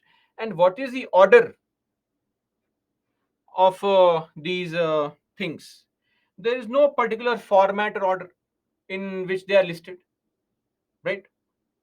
Then it combines modern rational principles with those based on purely sentiments. Some sentimental principles, the enjoyment of leisure period, don't drink, it's a bad thing to do. And then modern rational logical principles, right? Protection of wildlife, etc. We have combined both and then brought them under DPSP. Makes no sense. There is no coherence, no essential or central idea there. And some recommendations are concrete, others are abstract. Every DPSP has two parts. The state shall strive for this and in particular. So the opening part is completely abstract, completely vague. But then the article moves to recommend something very concrete. That's also there as a criticism. That's it. We are done with DPSPs. There are some directives outside part 4. I think we know two of them. Article 335 is something we know. Remember the efficiency of administration criteria Indira Sani judgment, and 350A. This was under center state relations, where the state should take efforts to provide education to kids in the primary stage in their mother tongue for all those from the linguistic communities, minority communities. This is something we'll discuss today only under languages. Look at this question. As I said, asked in 2015.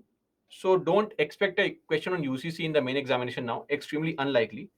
Discuss the possible factors that inhibit India from enacting for its citizen a uniform civil code as provided for in the DPSP.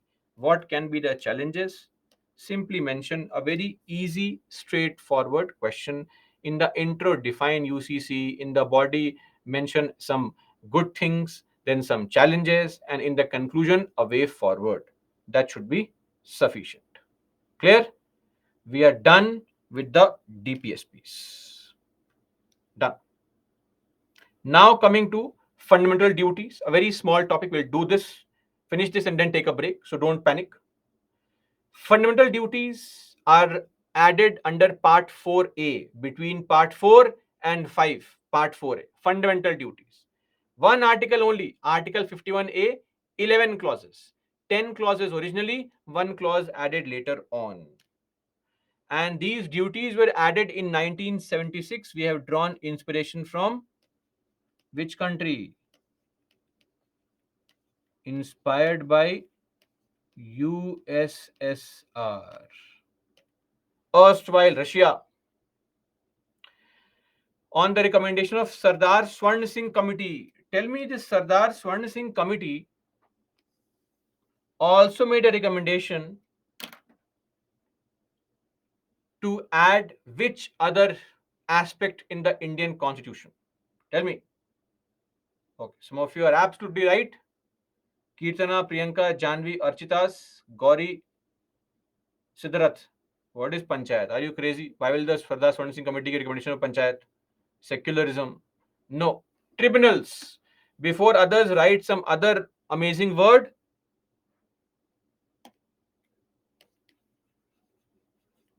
Sardar Swarn Singh Committee gave the recommendations and we added the concept of creating tribunals, 323A and 323B.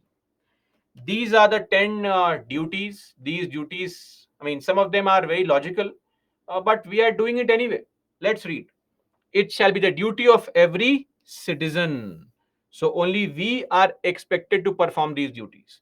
To abide by the constitution, respect its ideals, respect the national flag, respect the national anthem, of course.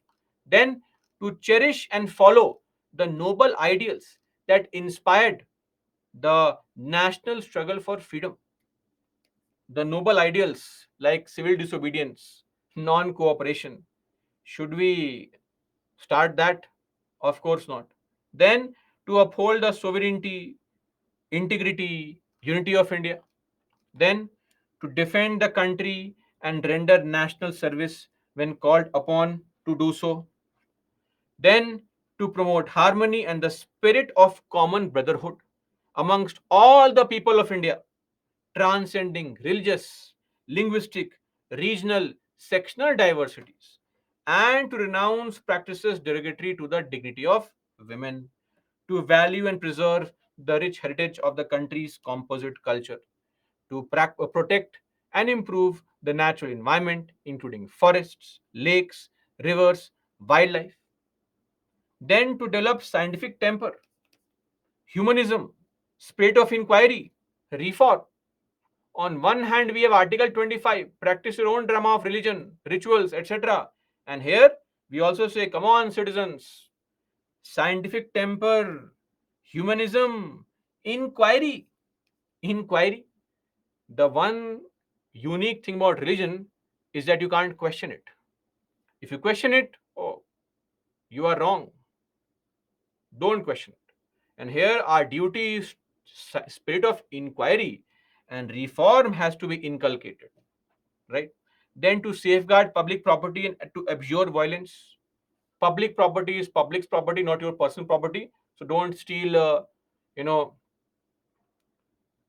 these bulbs from the train compartments and all. Don't do all this. No stealing of railway property or any public property.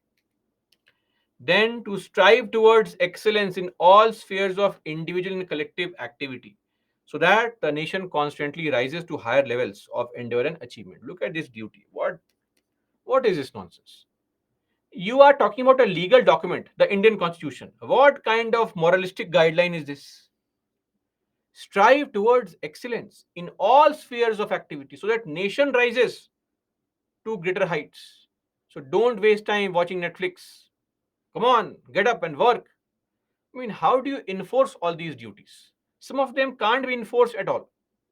Then, lastly, in the year 2002, when the right to education was made a fundamental right, one more duty was added to provide opportunities for education to the child or what between the age of 6 to 14. 11 such duties. What's a critique? Vague words. What is this strive towards excellence in all spheres of life and all? Then most of the duties are not enforceable. It is not possible only to enforce them. And citizens are performing these duties any which way. In fact, just to point out,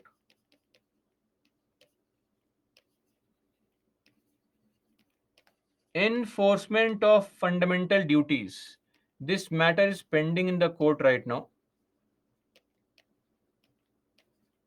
Okay. Durga Dutt case 2022. In this case, it is pending in Supreme Court. Of course, you can't enforce these fundamental duties. Okay, that's it. Don't worry, not a single question in mains has been asked from duties. It is impossible to ask a mains based question on duties. Now, there are some other laws in the country which indirectly legally enforce duties. And most of these laws were there even before the duties were made, like the Prevention of Insults to National Honors Act, right? It prevents any kind of behavior which may insult, lower the dignity of the national honors, the national anthem, national emblem, etc. Then IPC, so many laws are there. PCRA is there, UPA is there, right? So many laws are there which already are making some of these duties indirectly legally enforceable. But as of now, there is no duty mentioned anywhere which enforces, there is no law which enforces these fundamental duties. Vague principles. How can you enforce it? Anyway, solve this question, please.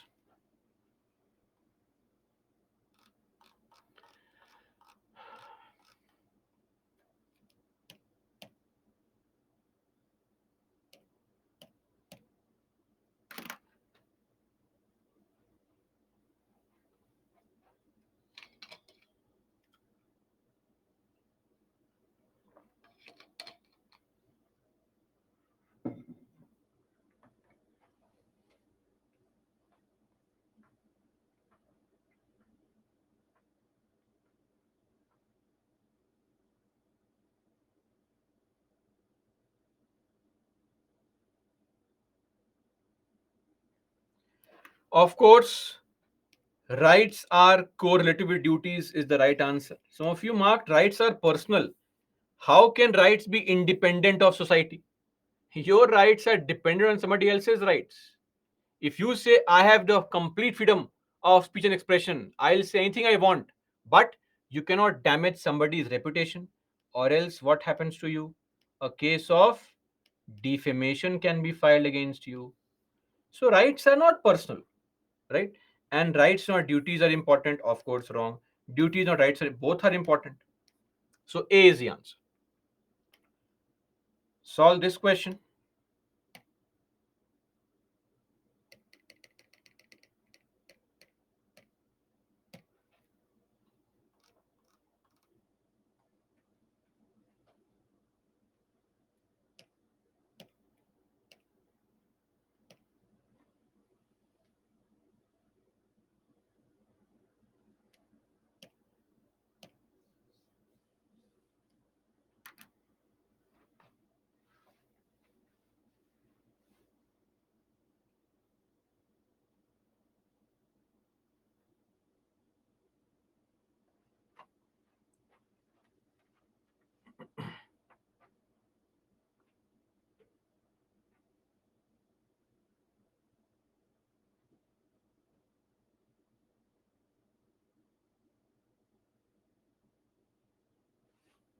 Some of you mark D.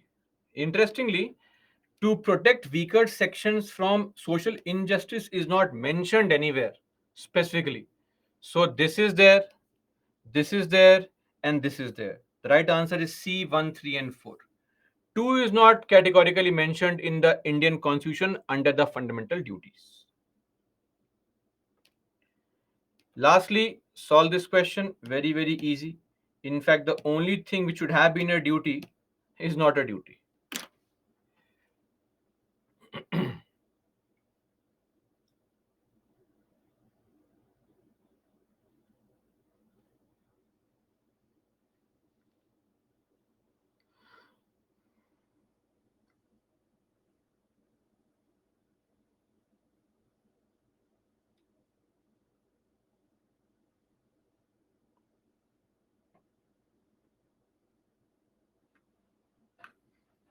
Of course, to vote in elections, which is not a fundamental duty, A is not a fundamental duty under the Indian Constitution. That's it. We are done with the duties now. One small topic, which is Schedule 8 and official languages. Then we'll take up the discussion on preamble and some basic definitions of the Constitution. Okay, that's it. Let's take a break. Be back at 8:10 and we'll continue our discussion further. Break, please.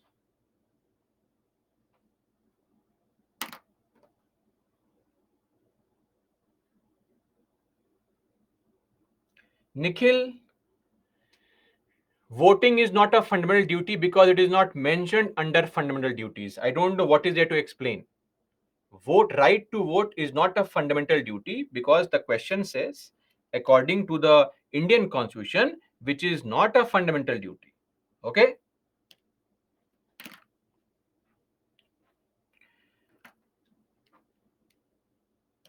Okay.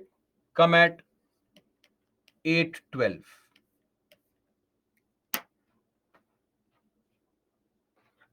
Break, please.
Welcome back, guys. Let's continue. Gauri, when will you do non-constitutional statutory bodies will be covered under governance classes? CBI, Lokpal, NHRC, NCW, NCM, CVC, CIC. Those are topics under what?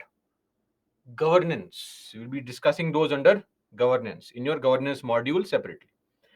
Okay, now coming to Schedule 8.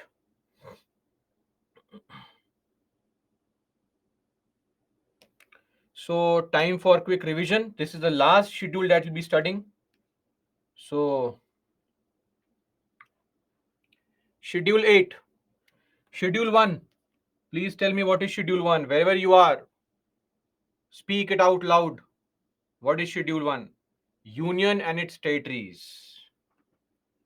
Schedule 2. What is Schedule 2? Salaries. What is Schedule 3?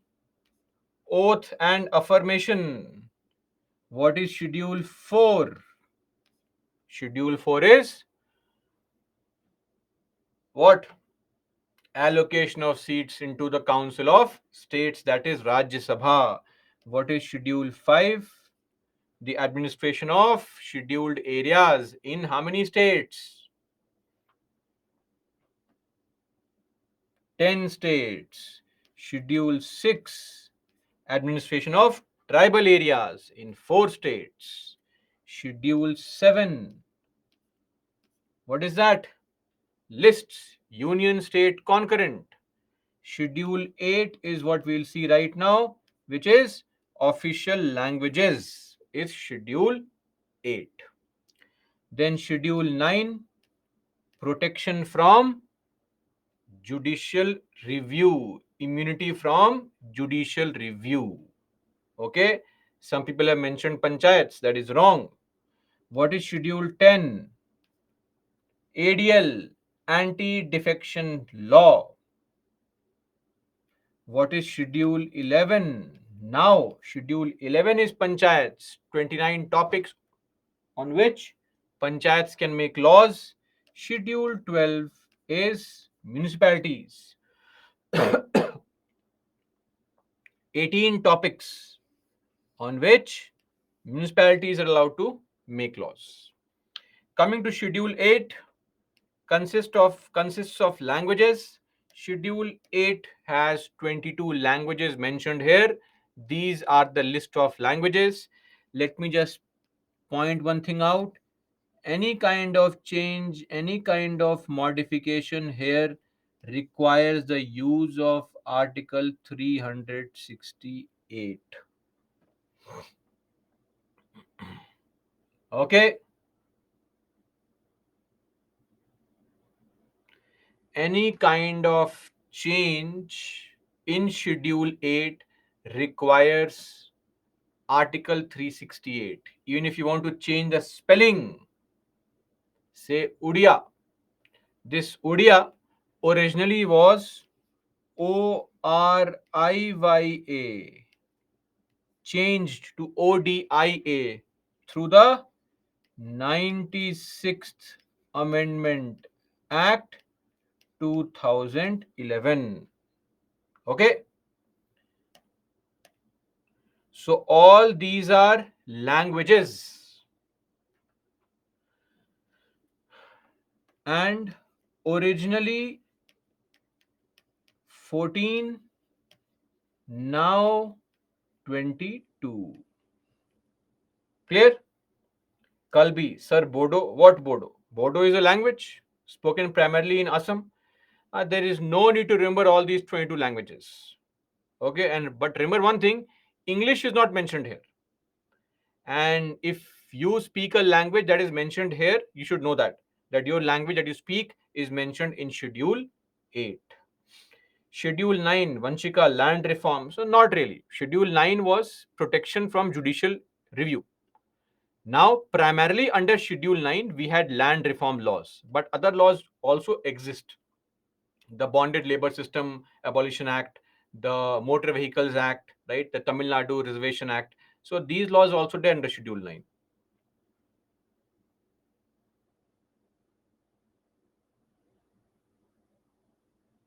Marwadi also not mentioned, sir. Yes, Pooja, what can I do? It is not in my control.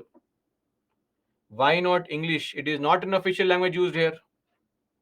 Sir, national language. National language. There is no national language. Okay? We have official languages. A.S. Hussain. Telugu is mentioned here. Right? Find out somewhere Telugu would mention. Telugu is mentioned here.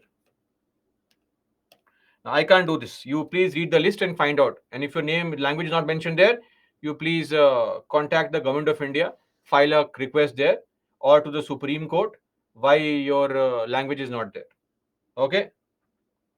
Sir, can a language be added in future? Yes, of course. When we say originally 14, now 22, we have added. So we added languages like Sindhi, languages like Konkani, right? Uh, then languages like Manipuri, Nepali, Bodo, Mathili, Dogri, Santhali, all these languages have been added later on only. Okay, that's it. Don't give too much of stress. That should be sufficient. No, who is saying Kannada was added in 2008? Kannada was originally there as a part of the first 14 languages. Don't make such statements. Now, that's all as far as the classical languages are concerned. Any such language can be added if the government feels that there are sufficient number of people who speak the language. Nepali is added because a lot of people in the northern part of Bihar, a lot of people in Sikkim, upper parts of West Bengal speak Nepali language. Just because you don't live from that area, don't showcase your lack of knowledge about the country. Okay, so uh, Nepali is added because people in India speak Nepali. Okay. Rashida, national language of India is Hindi, sir. Are you telling me or are you asking me? If you are telling me, you are wrong. If you are asking me, my answer is no. Okay? There is no concept of national language. What we have is official languages. Okay? Now, just on a side note, this concept of classical languages comes into picture. This is not mentioned in the constitution. So, Government of India has started providing a tag, a status to certain languages, giving them the status of classical language. Now, the first ever language to be given the status was Tamil, then Sanskrit, then Kannada and Telugu, then Malayalam, then Odia. These languages have been given the tag of classical language. Now, what's the criteria? These are the four criterias, and it's not or, it's and, plus, plus, plus. All four criteria need to be met. First up, the language should have high antiquity. What is the meaning of antiquity? Not what you are thinking of. Antiquity means very old. Okay, that antiquity. Those who know what I am saying. So something as a language which is very old, say 1500, 2000 years old language. Number two, that language should have lot of texts and literature available on which research can be done. Number three, it should be an original language. It should not be borrowed from any speech community. Okay, an original language. And number four, the classical language should be different from the modern use of language. For example, English. Look at English. Do you know the Victorian English? The middle centuries English? Medieval period? Thou Hathet, the dangerous kind of Shakespeare kind of English. Remember? That was the uh, classical English. We don't use that. We use a modern version of English. Even in UK and all, they use a modern version of English. So there should be a distinction between the classical language and the modern use of the same language. Okay. So these are the four criteria. Please mug up the four criteria. Sachin, the modern use Marathi, firstly, is not a part of classical languages as of now. There's a demand for it. It has not been given. So look at even languages like Hindi is also. Please, when you make such statements, Hindi, Marathi, sorry to disappoint you, they are so far not a part of classical languages. Sanskrit is a part of a classical language. There are demands for Marathi, for Pali, to be made classical language. The government of India gives this tag.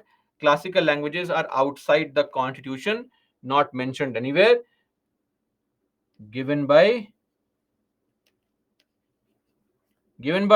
government of India. Okay. Now coming to official languages, part 17, articles 343 to 351.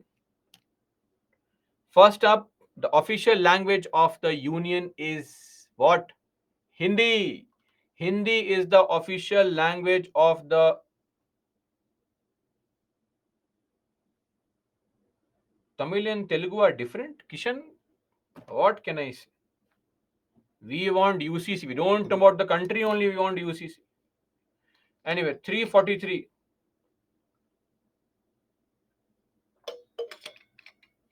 See, why do we need classical languages? We don't need classical languages. Sometimes, some groups, some communities. Why do you give Bharat Ratna? Do we need Bharat Ratna? Of course not. But some people have put in exceptional service, so we recognize them. Similarly, some languages are recognized as a classical language, as a mark of respect to showcase the country's rich culture, diverse culture, past, etc. So we give the status to such languages. What kind of benefit? A benefit can be that if you give the language the status of classical language, then every year two major international awards for scholars from that language is given.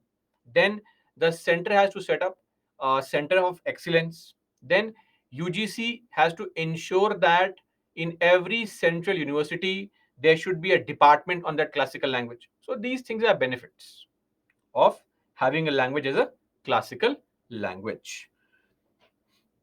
Now coming to article 43, as I said, the official language of the union is Hindi in Devanagari script that you write Hindi normally, and the form of numerals words are the international form of Indian numerals. This now, however, through the Official Languages Act 1963. So, in the constitution, what was mentioned was for the first 15 years, English will be used for official purposes. English to be used for official purpose. First 15 years. But it can be extended by parliament by law. So till 1965, we decided to use English for the official purposes, but it could be extended by the parliament by law. And yes, in 1963, a law was made called the Official Languages Act of 1963, and under this law, English will be used indefinitely. Okay, there is no cutoff time now. English will be used indefinitely as an official language along with Hindi. I hope this point is clear. So we have official languages and not national language. English will be replaced with Hindi only on one condition. The condition is that if all the non-Hindi speaking states pass a resolution in their assembly to that effect, that they want to stop the use of English and begin the use of Hindi.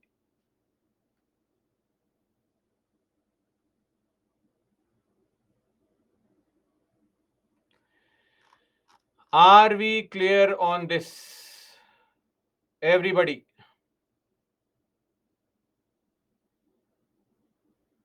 Okay. Deep Shikha. Dogri speaking population is very less as compared to Marathi speaking population, but yet it has made its place in the list. Deep Shikha, come on, yaar. What are you doing? Are you talking about the official languages? Marathi is also there in the official languages.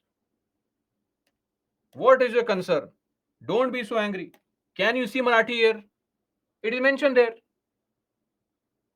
We are referring to classical languages, which are very old languages, right? It has got nothing to do with large group of speakers and stuff.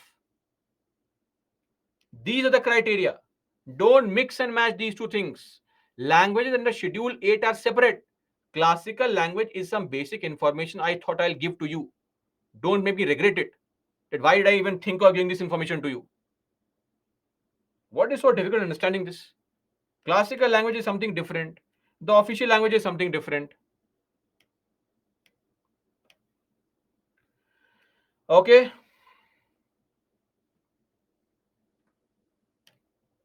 Are we clear on this provision?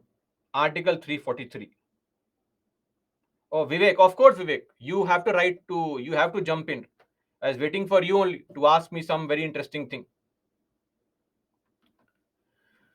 Article 343 says that the official language in the country is going to be Hindi.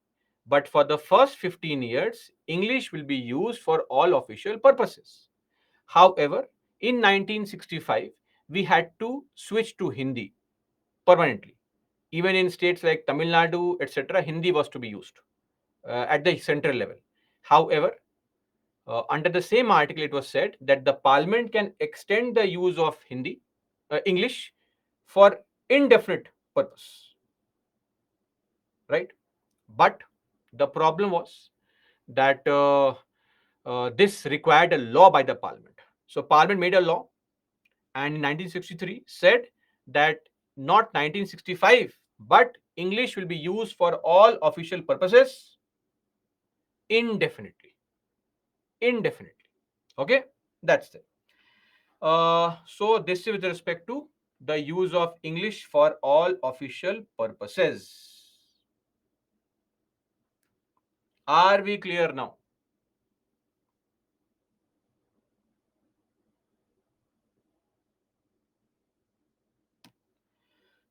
Then Article 344, Commission and Committee on the of Parliament on Official Language. So basically the idea is to always promote Hindi, increase the use of Hindi. So the president can form a commission. This commission will comprise of experts who are experts in the languages mentioned in the 8th schedule, experts in these languages. Now, their task is what? To give recommendations on how to increase the use of Hindi, increase it and reduce the use of English. Slowly and steadily, that's what we want. That more and more people start using Hindi and less people use English. Now, of course, when you give such recommendations on what steps can be taken, please make sure that the increase of use of Hindi and decrease of use of English should not compromise the industrial, the cultural, the scientific advancement of India. It should not impact the country's growth and development along scientific lines. It should also not negatively impact the non Hindi speaking people in government jobs. Okay?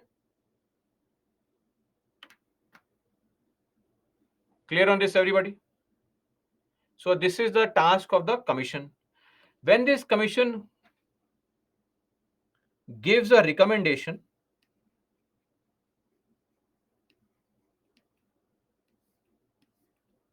these recommendations are examined by the committee, which comprises of the MPs of the Lok Sabha and the Rajya Sabha. So there's a 30-member committee which looks into the recommendations, whether we can actually implement those recommendations to increase the use of Hindi and decrease the use of English or not. That is the task. Clear on this? Okay.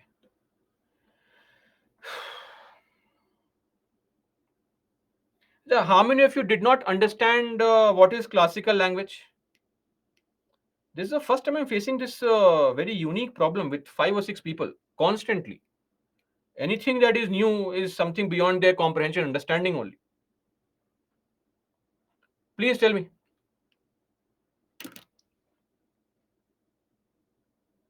No, don't write a credit. Just tell me how many of you did not understand. Just write me. I'll get to know the number at least. So if it's substantial, I'll explain again.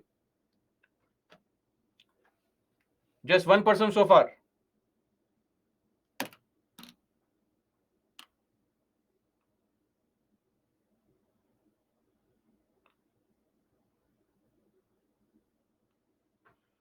Then I think for 2 people, ask me towards the end. We'll explain again.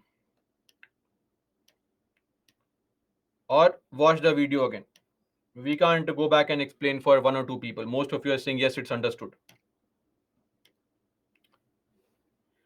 Please pay attention in the class.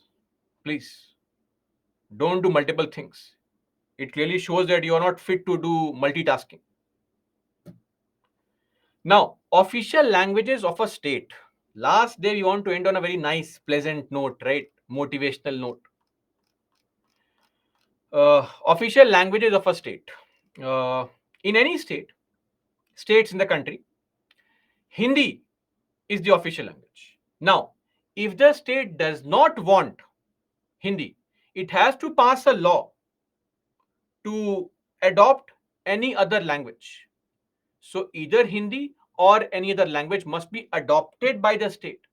Like say Tamil Nadu adopted Tamil, Andhra Pradesh, Telugu, Karnataka, Kannada. So all these states have passed laws to adopt this as their official language inside the state government.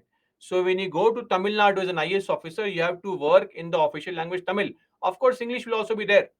Okay. For generic purposes, but primarily they function in Tamil only, like in say UP, they function in Hindi only. Now, if you do not adopt any language, if not adopted, then what happens?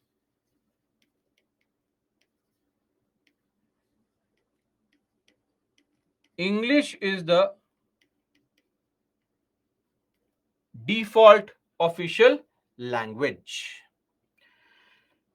Also, the official language for interstate communication is English. So if Tamil Nadu wants to communicate with Kerala, Nagaland wants to communicate with Bihar, they have to communicate in English. Hindi can be used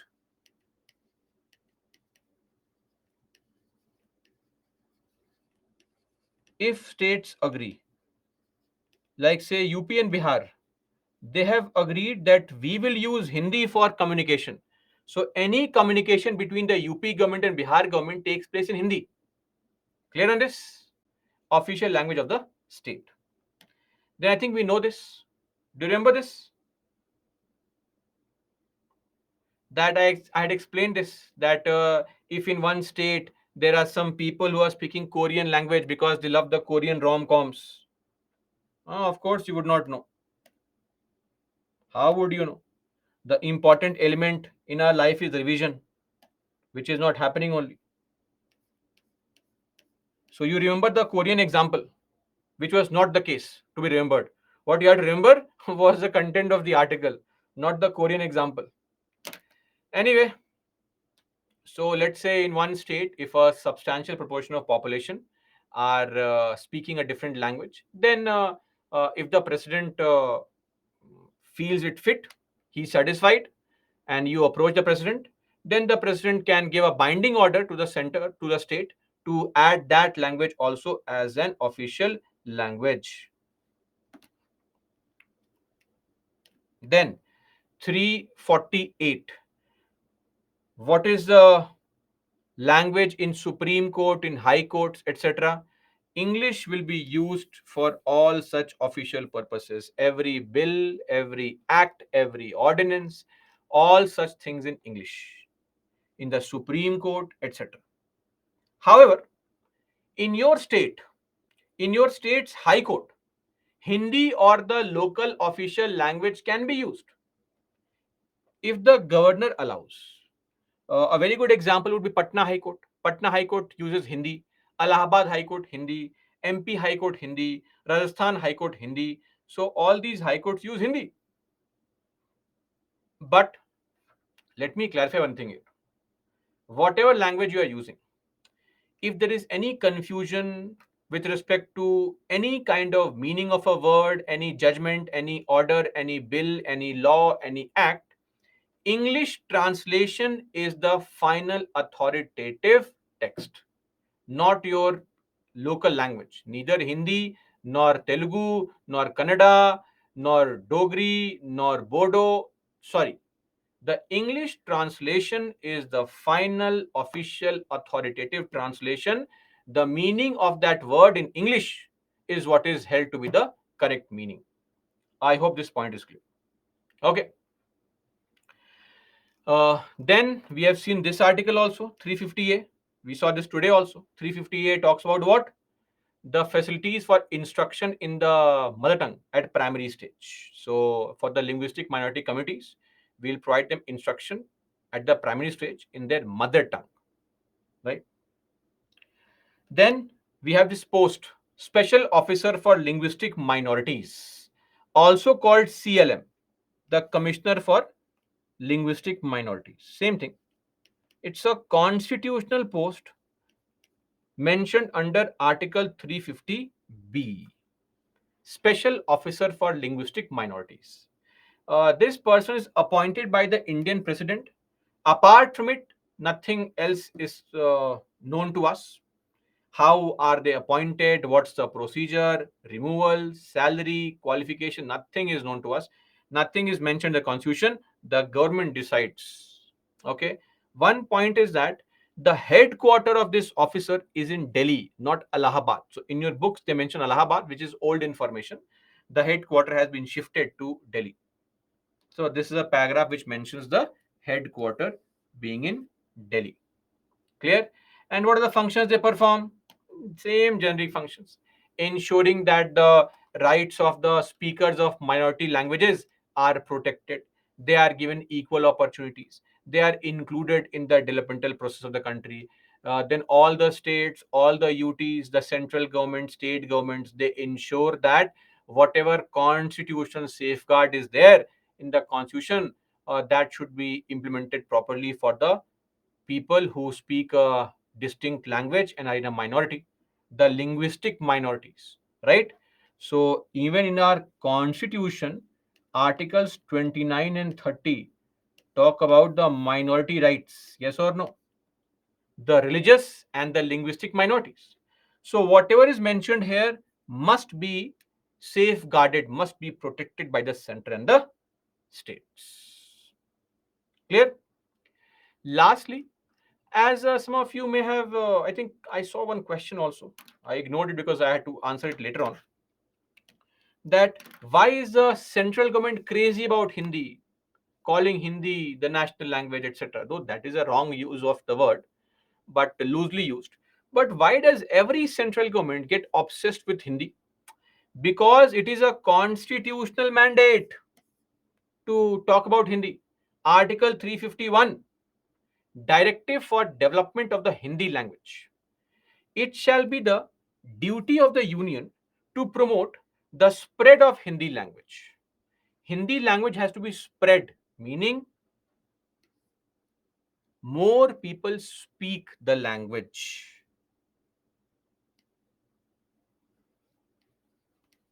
More speakers. Also to ensure the enrichment of the language. What is enrichment? Growth of the language. How does the language grow? How does the language increase in size? If you add more words in the vocabulary, the language increases in size. So, promoting the spread, more and more speakers of the Hindi language, and also securing the enrichment, meaning growth of the language. Now, when you add words from other languages in the Hindi vocabulary, you have to choose Schedule 8 languages. So add words from Schedule 8, maybe some Tamil word, some Santhali word, some Mathili word, etc. can be added in Hindi. But when you are adding words to Hindi to increase the vocabulary of Hindi, then focus should be on Sanskrit, primarily on Sanskrit. Why it is done? No, if let's say some Kannada word is there in Hindi, it also gives a sense of no association. But okay, that language is also somewhat like my language. Somewhat like my language creates a feeling of unity in the country. This is one way for people to accept Hindi in general as an alternative form of conversation in the country.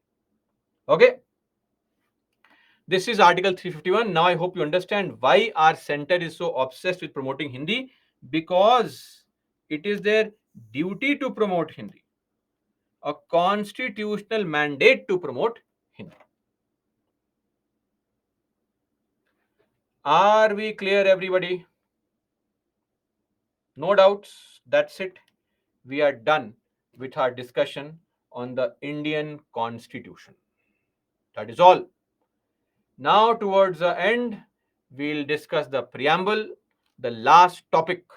What is a preamble? Think of preamble as a preface,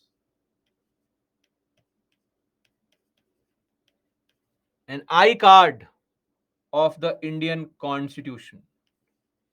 The preamble is the one which contains the essence, the philosophy of the entire Constitution. You'll find that in the preamble.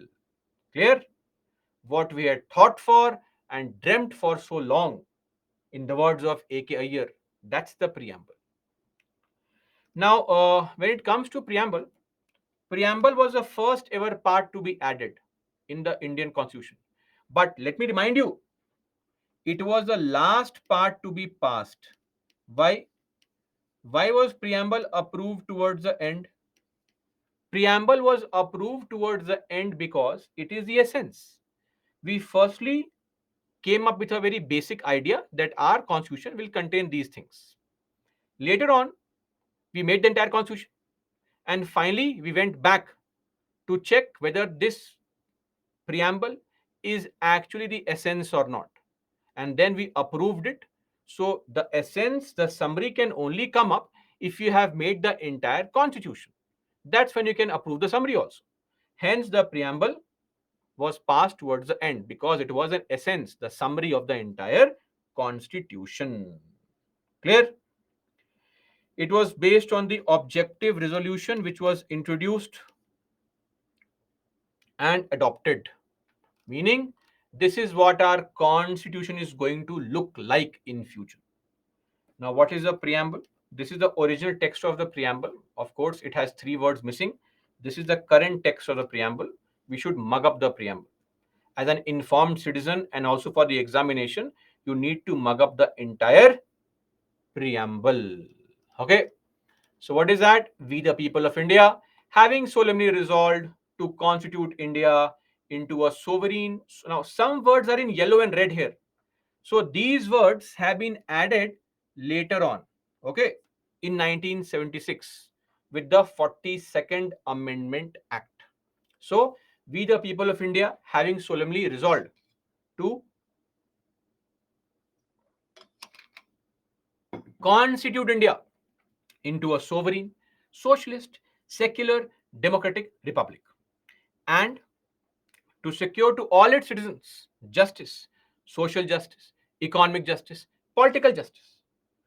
Uh, this phrase, I mean, we saw it today only. I'm not sure if you remember it. This phrase is also mentioned where?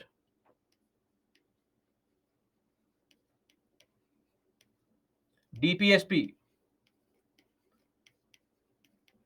Article 38 contains the same phrase. Then liberty, liberty of thought, liberty of expression, liberty of belief, liberty of faith, liberty of worship, equality, equality of status and of opportunity, and to promote amongst them all fraternity, assuring the dignity of the individual and the unity and integrity of the country. In our Constituent Assembly, this 26th day of November 1949, do hereby adopt, enact, and give to ourselves this Constitution. We, the people of India, have given to ourselves this Constitution. Okay? So that is why the 26th of November is celebrated as the Constitution Day, because on this day we approved finally the Indian Constitution.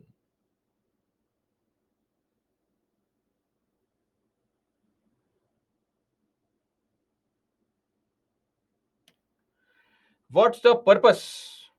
Nature of Indian state: sovereign, socialist, secular, democratic republic. The preamble talks about the nature of the Indian state. It talks about the ideals, the goals of the Indian political system. What are they? Justice, liberty, equality, fraternity. And what's the source? It derives authority from the people. Now, some important judgments talked about the preamble. First things first, let me clarify. Preamble is not something that can be used on its own to interpret the Constitution. Preamble is not a source of power. If something is not mentioned in the preamble, you can't claim it in the court.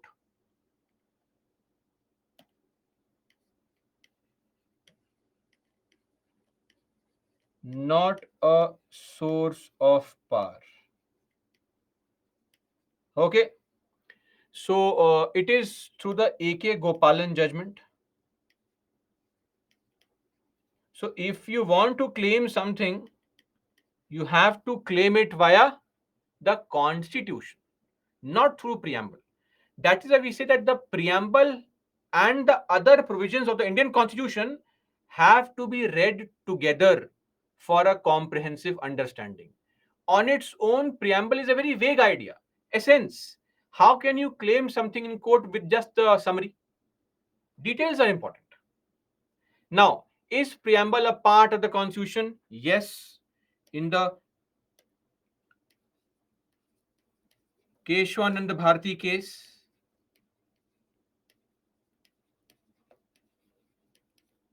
1973, Supreme Court said, yes, preamble is a part.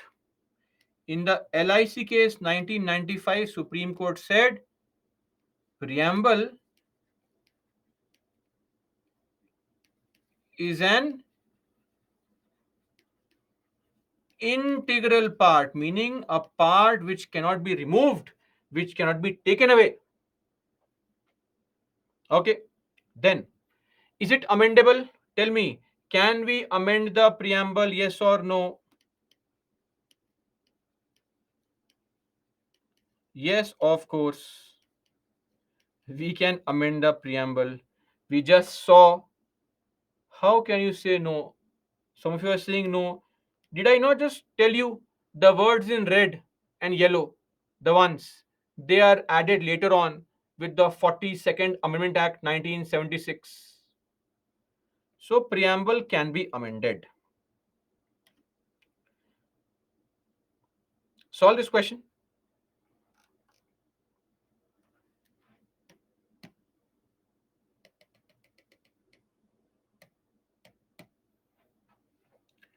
Read the statements carefully and then mark the answer.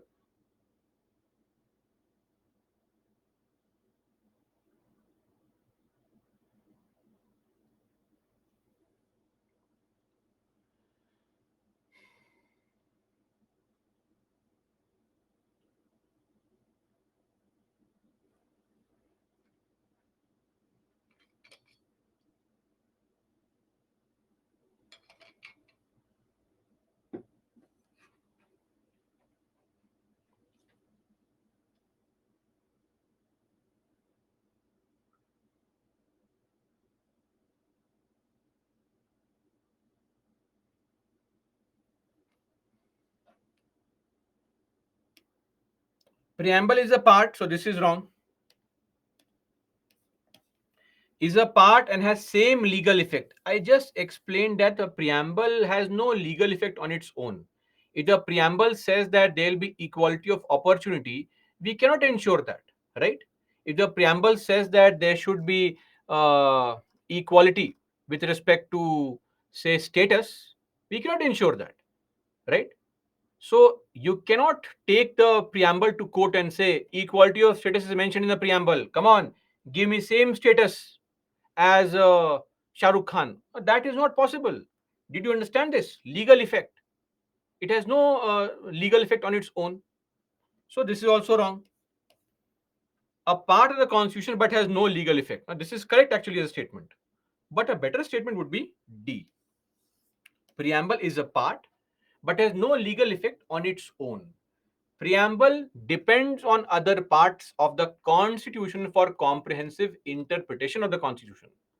On its own, how can the essence be final? The essence is essence of what? Of the entire constitution only. So the preamble depends on other parts. So you cannot go to court and claim the preamble. I hope this point is clear. You cannot simply go to court and claim something mentioned in the preamble. That is not possible. Okay.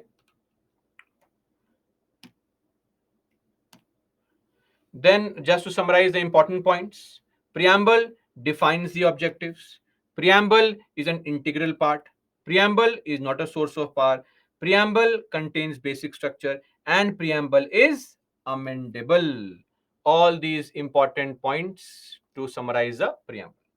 Now, just to look at the keywords, I think you know most of these keywords, even if without me having to explain it, just to summarize the explanation of certain keywords. Like India is sovereign. What is sovereign? There is no authority above the government, which is run by people. So, India is free to conduct its affairs. There is no external power which can dictate India what it wants to do. We take decisions based on what we find is good for us. You tell us don't purchase oil from Russia, we will do it if it's cheap for us. We'll do it if Russia is our friend. So, yes, we follow international rules and regulations, but we follow them. We are a part of UN. We are a part of WTO. Why? Because that is for our benefit. Are you clear? So every decision the Indian government takes is for the benefit of our country, and we are free to take decisions. Simple. Number two, democracy. Government derives authority from the people, by the people, for the people, of the people, which has now become it offs the people, it pushes the people far away, fars the people, and of course, it buys the people also. Don't write this in the exam, please. Okay? But that's the reality. Democracy. Then republic. So while we discussed the chapter president only, I had explained this point that the president is elected and hence we call India as a republic because the head of state is elected, meaning there is absence of any special kind of privilege. Okay? Then justice. What is justice? Uh, Justice would be fair and moral treatment of all, giving everyone his or her due. That's called justice. Fair and moral treatment for of all the individuals. See, this idea of justice is there everywhere. In Latin, they have this idea called justitia, which means righteousness, equity. French also, they have the idea of justice, uprightness, vindication of the right. equity. We also have the idea of justice, fair and moral treatment for everybody, whether it is social justice, when it comes to the fundamental rights that we have, the equal treatment of all citizens, Articles 14 to 18, or the economic justice. What is economic justice? DPSP, 39B and C. What are they? Reducing concentration of wealth, economic justice. Political justice, uh, we have the concept of universal adult suffrage. Yes or no? Voting rights for all. Then, right to have a democratic form of government. That's also a right. Democracy. Right to participate in the political affairs. That's also a right. So, we have been ensured economic justice, social justice, and political justice. Because this is very important for the progress of society as a whole. Justice. Then, liberty, equality, fraternity. The war cry of the French Revolution, right? The French Revolution 1789-99. Fraternity. What is fraternity? Bhaichara. The sense of brotherhood, the sense of oneness amongst all. Then equality. Absence of special privilege is what is equality. And then liberty. Now, liberty has two meanings. One is the slightly older meaning, which is now no longer being seen as a very good meaning. Absence of restraints. This is more negative. No limitation on anybody. That is incomplete also. How can you have no limitations on anyone? Limitations will be placed on people. A more positive meaning of liberty is this: providing opportunities for development. This has got a positive connotation to it, which is a more appropriate, a more understood meaning of liberty. That we should provide opportunities for everybody's development, right? So, yes, it's self development. Social is an idea of DPSP Shivani. No, no, that is socialism. It is different from social justice. Social justice and socialism are two different things. Clear? Don't be confused. I'll solve this question. A very interesting one.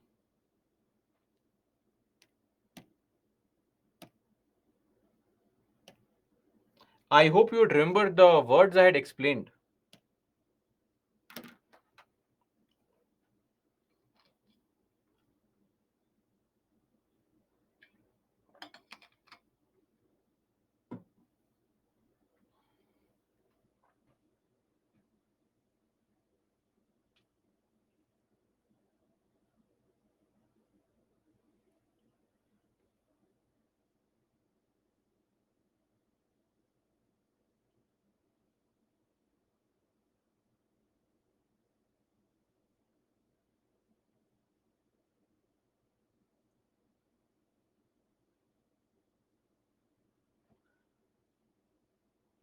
Best safeguard of liberty.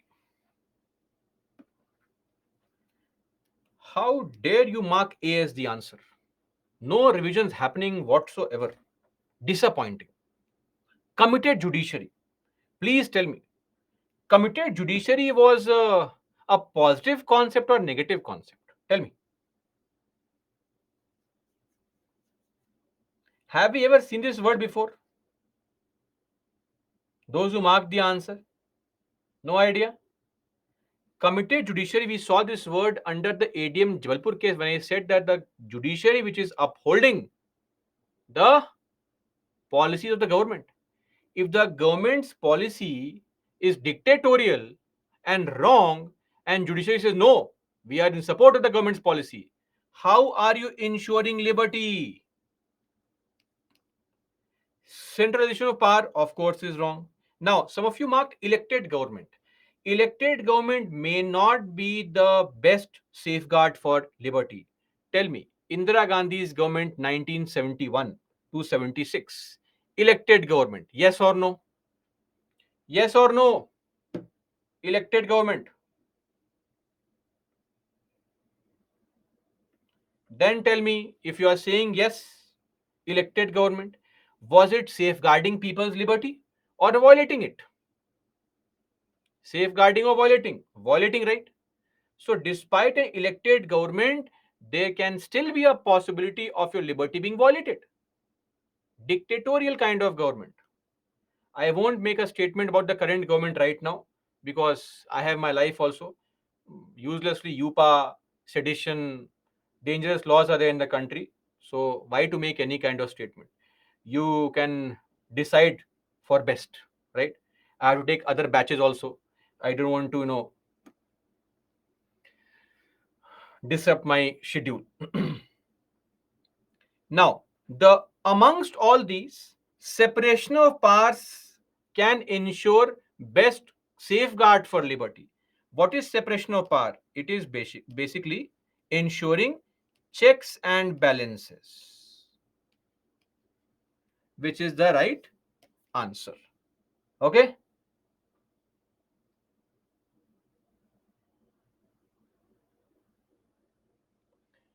Solve one more question. Easy one.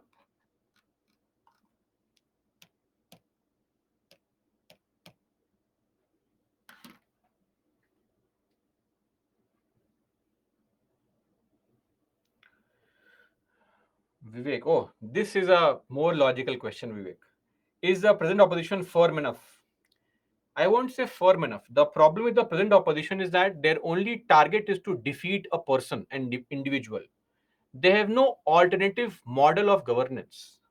If your target in life is to defeat a person, then you will not succeed in life.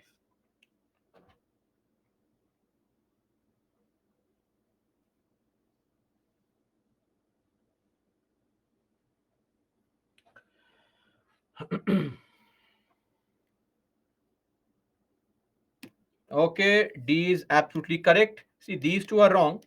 Absence of restraint is slightly uh, limited. This is incomplete as a definition for liberty. We cannot claim absence of restraint because our rights are dependent on somebody else's rights. Our liberty is restricted. Same happens here also. Opportunity to do whatever one likes. That's not liberty. In the current context, liberty is the opportunity to develop oneself fully and comprehensively. That is liberty. These two are negative connotations of liberty. Okay, then the keyword socialism. What is socialism? Socialism is where you have what?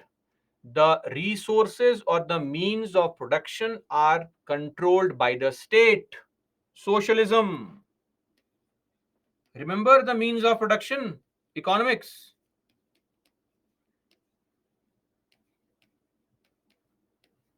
They are controlled by the state. Or simply write resources of the country controlled by the state. In our country, Indian socialism has four important elements which are distinguishing features. Number one, mixed economy, meaning we have the concept of public as well as private. There are some things the state controls. In other areas, you are free to have private enterprise. Then our socialism is democratic in nature. See, understand this point. State controls all the resources. Who controls the state? Tell me. State controls all the resources. Who controls the state? People. Very good. People control the state. So eventually, it's the people who indirectly are controlling all the resources for their benefit. A democratic socialism. This is the idea of welfare because we follow welfare and we say that when democracy is married to socialism, what you get is welfare. Okay. Then bureaucracy is the arm of the state. Meaning, in our country, bureaucracy is extremely important to implement every decision the government takes. Every party which comes to power gets to control what? Gets to control you. Every party has some list of policies they want to implement. They have their party manifestos, etc. How will any party get its vision on the ground? Through you. Bureaucracy is the arm of the state which ensures turning the vision of the party into reality. And lastly, social revolution. In our country, we never believe in, you know, this idea of overnight changes. We always believe in gradual reform, slow and steady changes. That is why these Maoists are not on the right track. They have to be made to realize that what you're doing is wrong. Yes, are we denying that there are no atrocities? No, we are not. But the point is, we have to have some rules, regulations, and the changes can only be slow. Fast paced changes can be a problem for the society to accept. That is why we believe in social reform, slow and steady, gradual changes in the country. Socialism. Okay. Lastly, next, second last is secularism. I think we have defined secularism sufficiently well.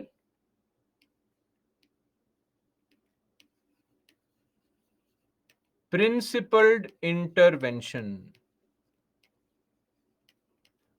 or principled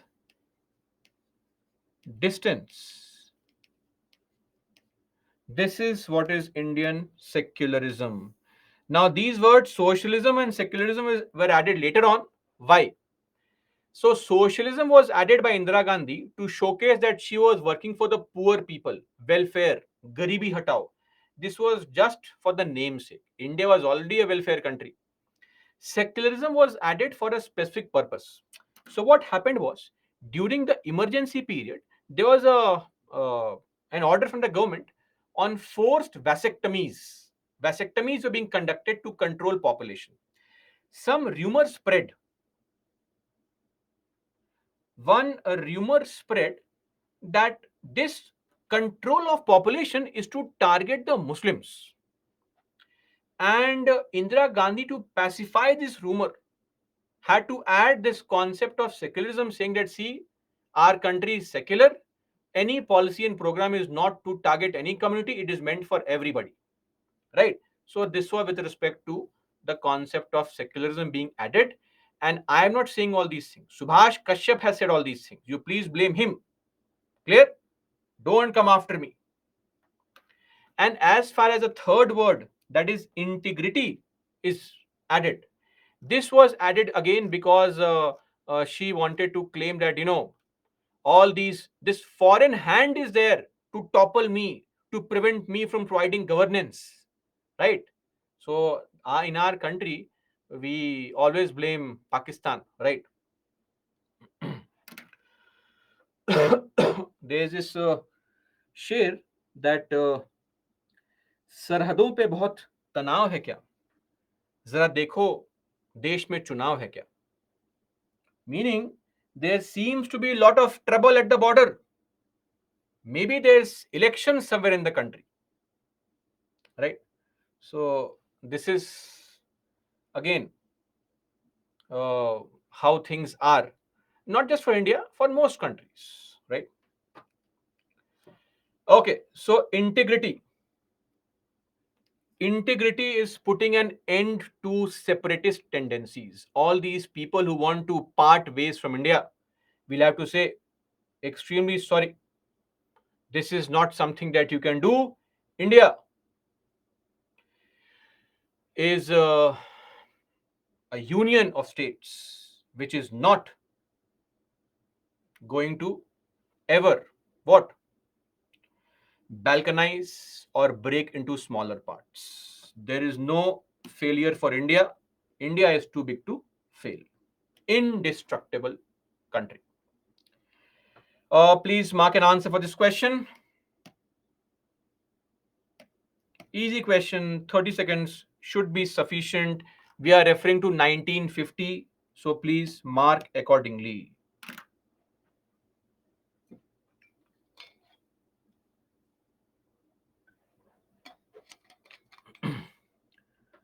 Simultaneous elections on YouTube.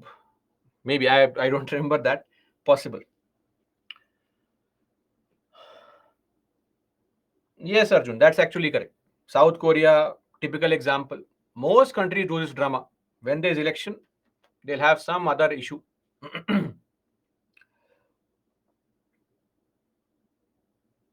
Okay, so in 1950, 26th of January, we were sovereign democratic republic because secular and socialist words were added later on. Which year?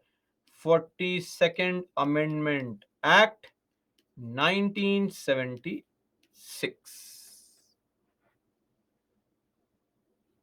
Okay. This was the question asked in 2016 on the preamble. That's why it's important to mug up the preamble. Discuss each adjective attached to the word republic in the preamble. Are they defendable in the present circumstance? Words like what? India is a sovereign, socialist, secular, and democratic. These four words, and also assess the current situation of these four words. Clear? Easy question can be addressed. I hope you are viewing and watching the pre-IQ recordings, right? Please do. And then attempt answers for the mains based questions. That's it. We are done with our discussion on the entire constitution. I'll take some more time, maybe half an hour more. I'll discuss topics for 15-20 minutes, and then we'll address some concerns that you have. I'll also give you the important topics from Lakshmikant, what chapters to study, chapters to skip. This video recording is there already on your app. You can watch it in case you have some delay, you have to go away right now. But I will extend the class beyond 9:30. We'll also take some doubts that you may have in general and give you a generic roadmap for the preparation plan. Okay. So for those who have to leave, you can. But don't worry, the recording is available. You can watch that recording. It may take more than maybe around, say, half an hour at best of extra time. Okay, so framing of the constitution. Not really important as a topic, but we should know a rough idea of how this book was framed. So this is the entire group of people who are the part of drafting committee. Dr. Ambedkar, always angry, right? So Dr. Ambedkar actually said that democracy is donkeys electing donkeys.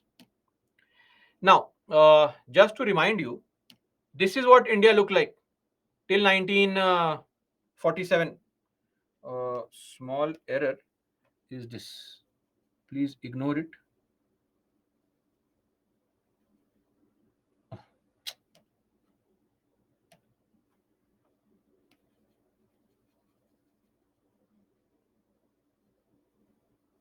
Yes. So, British India. So, the red, British provinces, yellow, princely states. Right? So, we had the British Indian provinces, 17 of them, 11 coming to India, 3 to Pakistan, 3 were bifurcated, and 562 plus princely states. Now, we had to form a body which is called Constituent Assembly. What is this body? Constituent Assembly is a body which is formed to frame the Indian Constitution, right? Remember the same kind of body for Jammu and Kashmir in 1951. This body had a total strength of 389, 296 people indirectly elected, and 93 were largely nominated from the princely states. There were various princely states which had one common member. So 93 nominations, totaling 389 people in this body whose task was to now frame the constitution. Okay. Now, after the partition, Muslim League had actually boycotted the Constituent Assembly because their target was to get a separate nation only. So let's not talk about Muslim League. It just irritates us to devote even a single moment of our time to discussing Pakistan and Muslim League. Anyway, so on the 9th of December, the first ever meeting was held for the Constituent Assembly collectively. Just like you have the concept of speaker pro tem, temporary speaker, Sachidanand Sinha became the temporary chairman for the day. Then the House elected Dr. Rajendra Prasad, who became the chairman for the entire period. So he was a chairman of the Constituent Assembly. Ambedkar was the chairman of the drafting committee, which drafted the constitution. Then we had deputy chairpersons. We had as advisor to the CA. CA is what? Constituent Assembly. Who was he? Sir Benegal Narsingh Rao, BN Rao. Very, very important person. His contribution to creating the constitution cannot be undermined. He traveled far and wide and gave lot of recommendations, most of which were incorporated in the constitution. And then chief draftsman SN Mukherjee and his entire team. Who are these draftsmen? So when you see the rule book, the constitution, look at any article. If you are going to read, say, DPSPs only, right? Now, if you read the DPSP, say Article 46, the state shall promote with special care and the educational and the economic interests of the weaker sections of the people, and in particular of the scheduled castes and the scheduled tribes, and shall protect them from social injustice and all forms of exploitation. These words, it's a central idea. What is the idea? Protecting the SC/STs. How to write this idea? These words were written by the draftsman SN Mukherjee and his team. So the idea was Article 21, right to life. Fair enough. How to write that? No person shall be deprived of his life and personal liberty except as in procedure established. These words were written by SN Mukherjee. Clear? Draftsman. I, for one, have to thank SN Mukherjee because thankfully the words are very complicated and most of you need some coaching to understand it.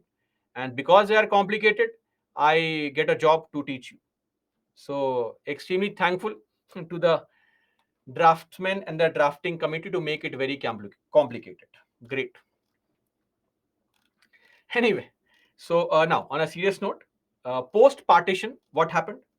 The country was bifurcated into India and East and West Pakistan. So, of course, members also got reduced. From 389, we came down to how much? 299. This was the strength. Stages in the formation of the constitution. Very simple. 4 stages, or rather 3 stages only. Just like you pass a bill. Stage 1, introduce. Stage 2, discuss. Stage 3, pass. That's it. That's exactly it. Just before that stage, you have to prepare the bill. So here also, a draft had to be prepared. How to prepare it? So what we did was, out of these 389 members, various committees were formed.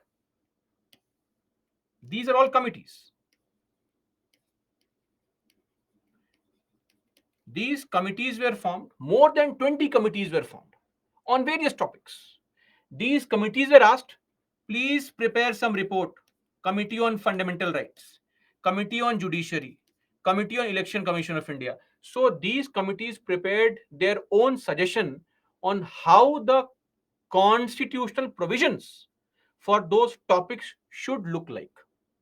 Then these committees gave their report to BN Rao, Sir BN Rao. And BN Rao integrated all these reports and gave a rough report to the drafting committee. Drafting committee was chaired by Dr. Ambedkar.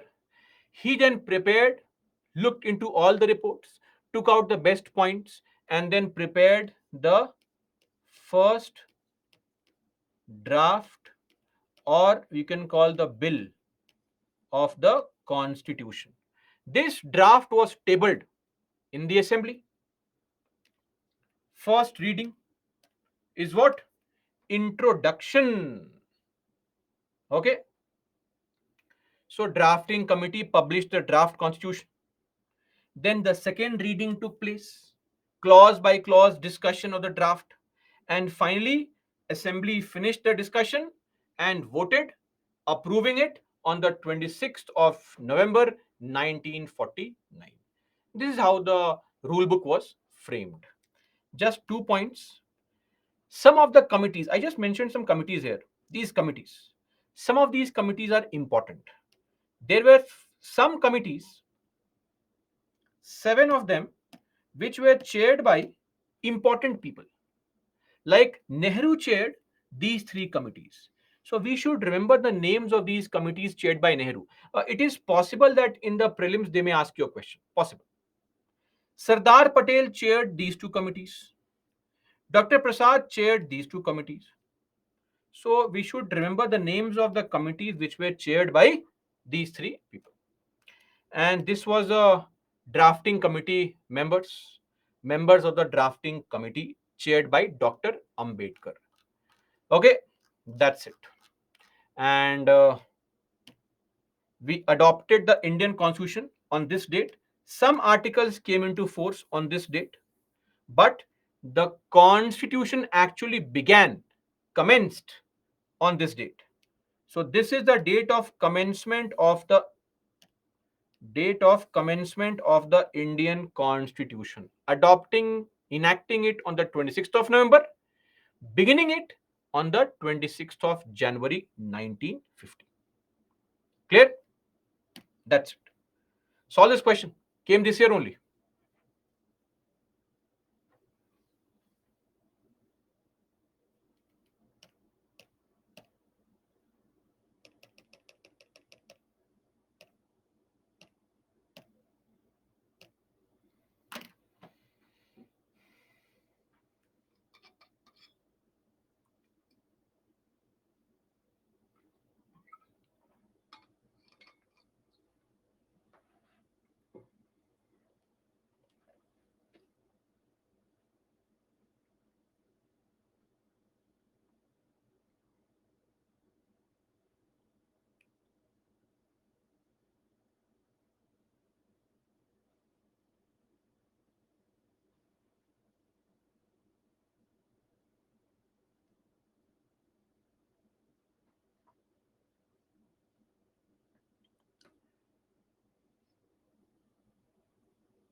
Okay.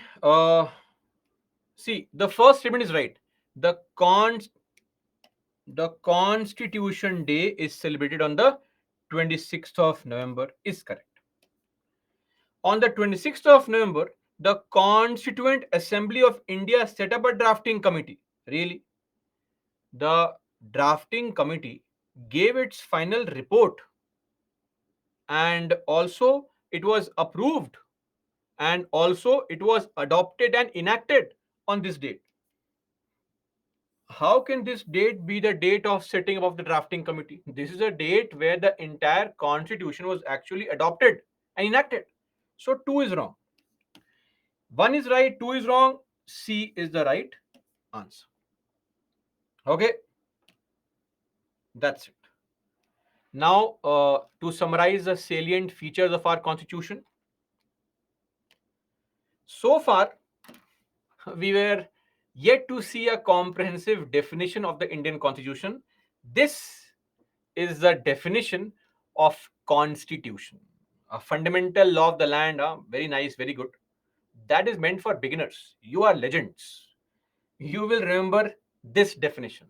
I'm sure it reminds you of Three Idiots, the definition used by Chatur in Three Idiots. In public law, the organic and fundamental law of the nation, which may be written or unwritten, establishing the character and conception of its government, laying the basic principles to which its internal life is conformed, organizing the government and regulating, distributing, and limiting the functions of its different departments, and prescribing the extent and manner of the exercise of sovereign powers. I'll explain these words one by one. What is this organic? You say the organic law of the nation. What is organic? Organic refers to anything which can grow. So, can the constitution grow? Tell me this. Yes, it's a living document. It can grow through what? Via amendments. The organic also means one more thing. Organic also means any document which contains administrative details. So, our constitution does contain lot of administrative details. Organic. Fundamental. Why is it fundamental? Tell me. Remember, it is a fundamental law of the land because every law in the country derives authority from this law. We were discussing fundamental rights. I explained to you why it is fundamental. Then written and unwritten. It can be written. In our country, it's written. Then it tells us the character. What is the character of the Indian constitution or the country? India is secular. India is socialist. Right? How is it conceived? Conception. So our country is conceived along democratic lines. So we are a democratic and we are also a republic. Okay. Then basic principles.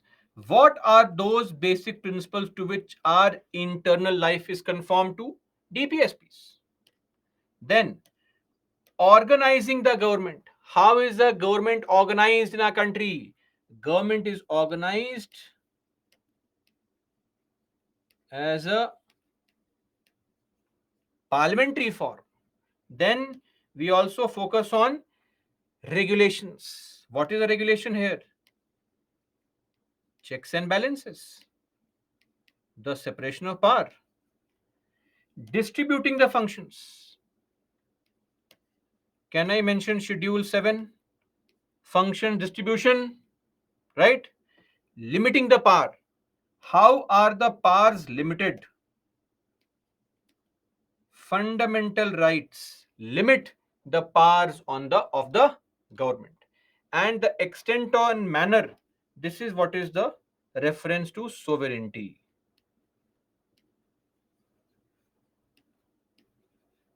Okay, that's it. The extent is the sovereignty, and the manner is following the guidelines. The rules of law are finalized. That's it. The definition of the constitution, which also brings us a very, very important element that you should know. Constitutionalism. What is that? Constitutionalism means what? Constitutionalism means limitations on the government's power. What is this rule book? Constitution is a limitation on the government's power. A limited government is a constitutional government. So there are some elements to it. Number one, rule of law. What is rule of law? Article 14. Limitation on the government's power.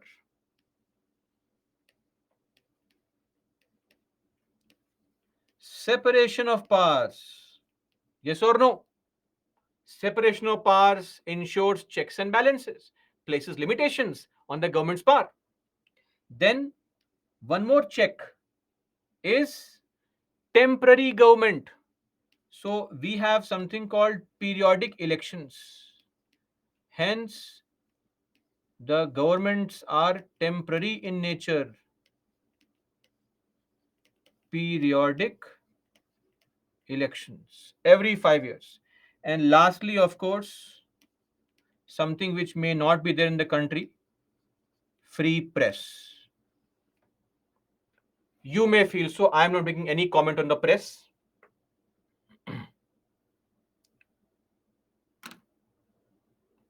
Okay? This is with respect to constitutionalism. Distributing not includes Schedule 7 is the division of powers only. What else? Did we forget what is the spatial distribution of functions? Constitutionalism. One more thing, a very interesting phrase which is used is this: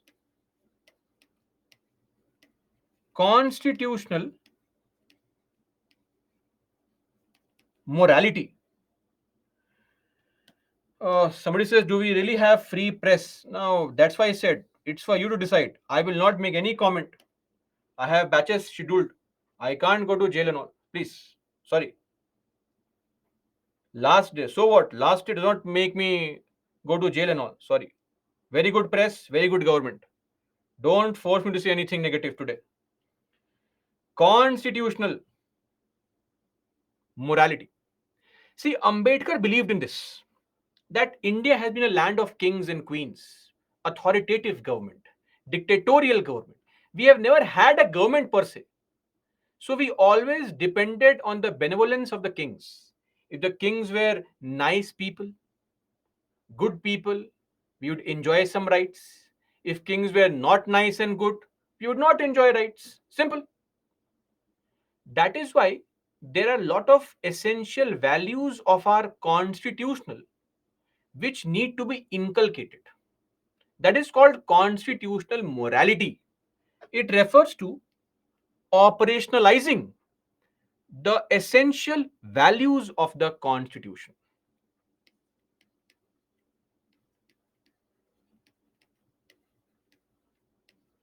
Operationalization of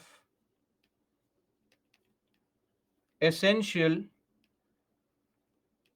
values of the constitution. What can be those essential values? Those essential values can be affirmative actions. Those essential values can be rule of law.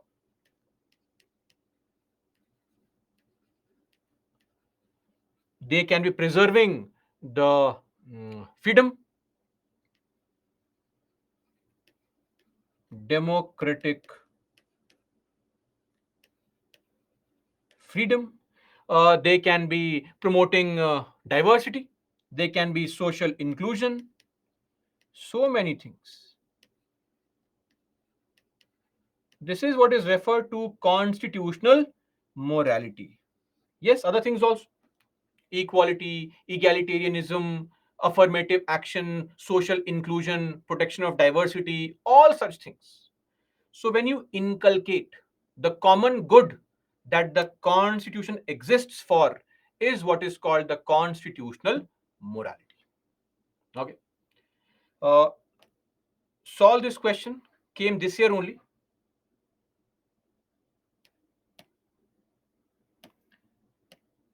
Easy question.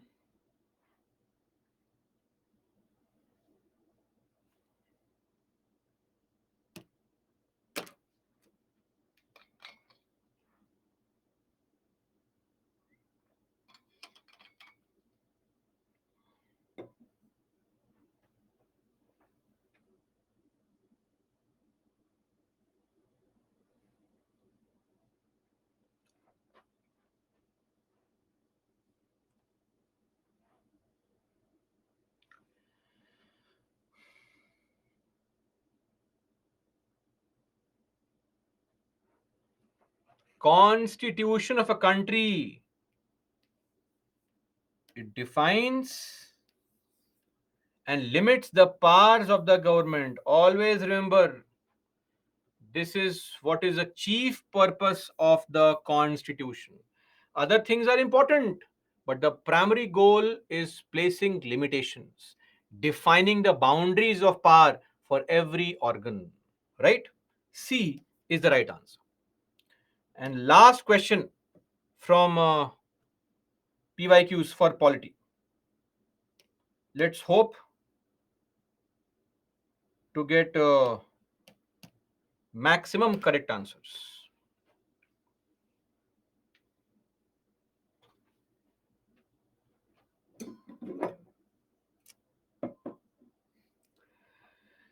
Okay.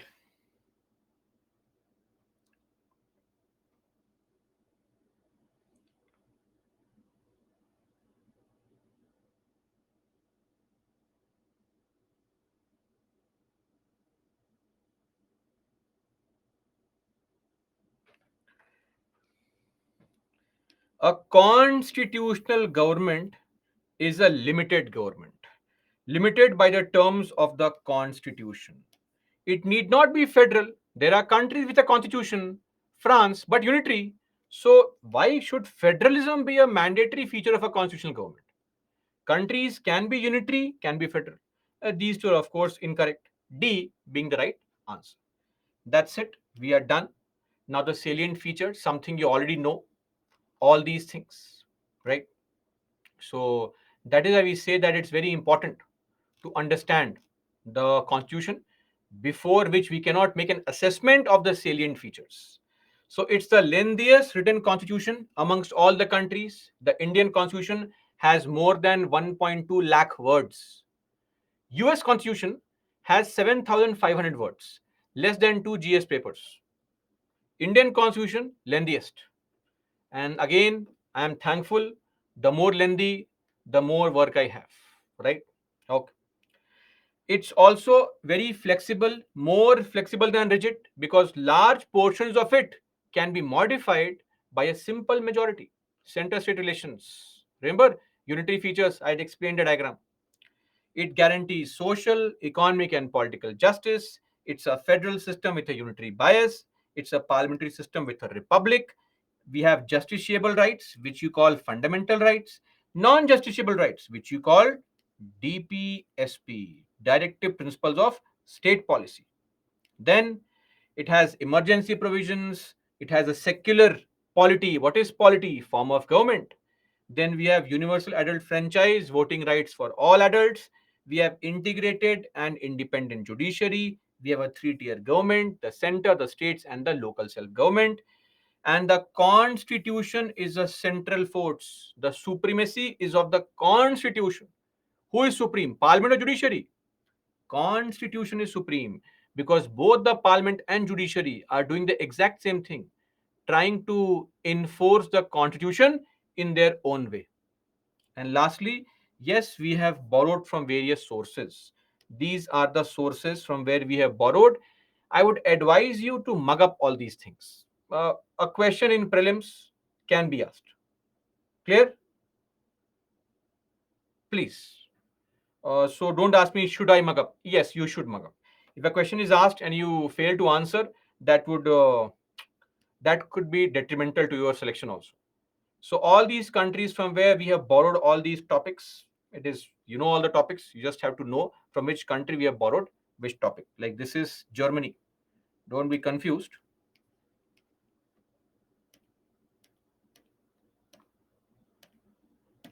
This was Germany. Weimar Republic, before the rise of Hitler. Then Japan, USSR, and Australia. That's it. We are done with our discussion on polity and constitution. Before we, Sachin, fraternity simply means bhaichara. Now, I would officially adjourn the sitting for polity. Adjournment done by the presiding officer. So, I have played the role of the presiding officer, of course, and now the management will, of course, tell you by formally proroguing the polity sessions. Coming to Lakshmikant, this is just my advice. It's a vast book with lot of chapters. Some chapters to be skipped.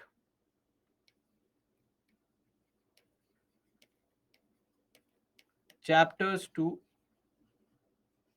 skip. So you can skip these chapters without any fear of losing out anything, any piece of information relevant in your examination. Freely, these chapters can be skipped comprehensively. 67, then 68, then we have 74, chapter 75, chapter 77, 78, also 79. Now, second element is those chapters which will be covered under governance. To be covered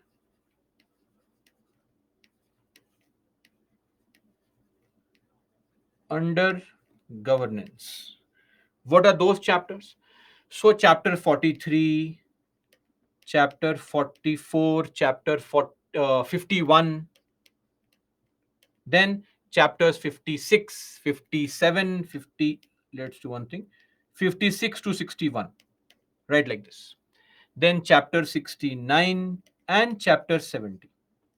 Apart from this, it is my personal feeling that in my slides the information is way better, more concrete when it comes to uh, the chapters, the information for the examination. So I would suggest you may skip Lakshmikant and read the slides.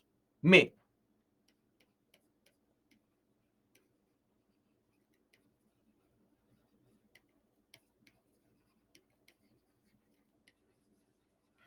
Or somebody will ask me, what is this slide, sir? Where is the slide? PPTs.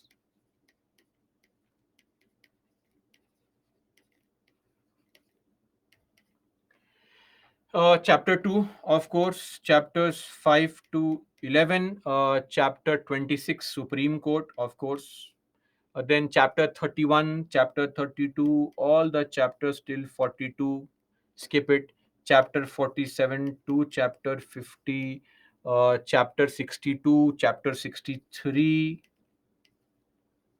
then 65, 68, 71, 72, and of course 76. Okay, that's it. Don't worry, the information is there. You can download it at any point of time, the PPTs, and get this information. Okay, yes, of course, leaderboard must be shown. Show the leaderboard for today. Oh, we have only one topper. Funny Suhas Tulsi. Great. Topper the last day. Then Khushi, Janvi, Neeraj, and Surya. Then we have Kirtana, Priyanka, Vikram, Megha, and Kishan.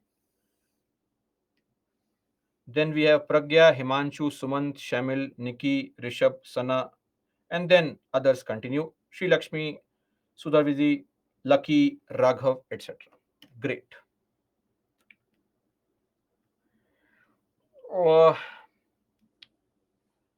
See, when it comes to Surya, chapter 1 will be covered under history classes. So, now coming to two or three important points. Firstly, uh, yes, Rishabh, the historical underpinnings will be covered under modern India, Government of India Act, and all those things. First up is the prelims. There is no separate preparation for prelims, as I always maintain, and this is what everyone would tell you, that there is no preparation for prelims. When it comes to prelims, the only strategies: start your preparation for prelims February to May or June, whenever the prelims are. And what do? Two things: solve mock tests and revise. Solve mock tests and revise. You should ideally solve 60 to 70 mock tests before you are fit for the prelims examination. Okay, at least these many mock tests. That's it. And when it comes to revision, there is a proper way to revise. When you solve a mock test, there are two kinds of things that you will encounter where you have made a mistake. First one would be those areas wherein you did not know the information because you never encountered that information before. You saw it for the first time. Please make a note of all those points in your respective notes or separately if they are from current affairs. This will widen your knowledge base, getting new information. Secondly, there could also be a situation where you made a mistake in a question, say money bill. You know the money bill provisions, you have mugged it up multiple times, still you made a mistake. So find out the mistake, go back, selectively revise that topic. Every mock test you solve has to be followed by this process. Clear? Then regular revision of all the topics one by one. Never keep a gap of more than 30 days between two topics. If you have a gap of more than 30 days between two topics, then you will face difficulty in recollecting the information. So you always prepare for the main examination. Always. And the main examination is all about revision,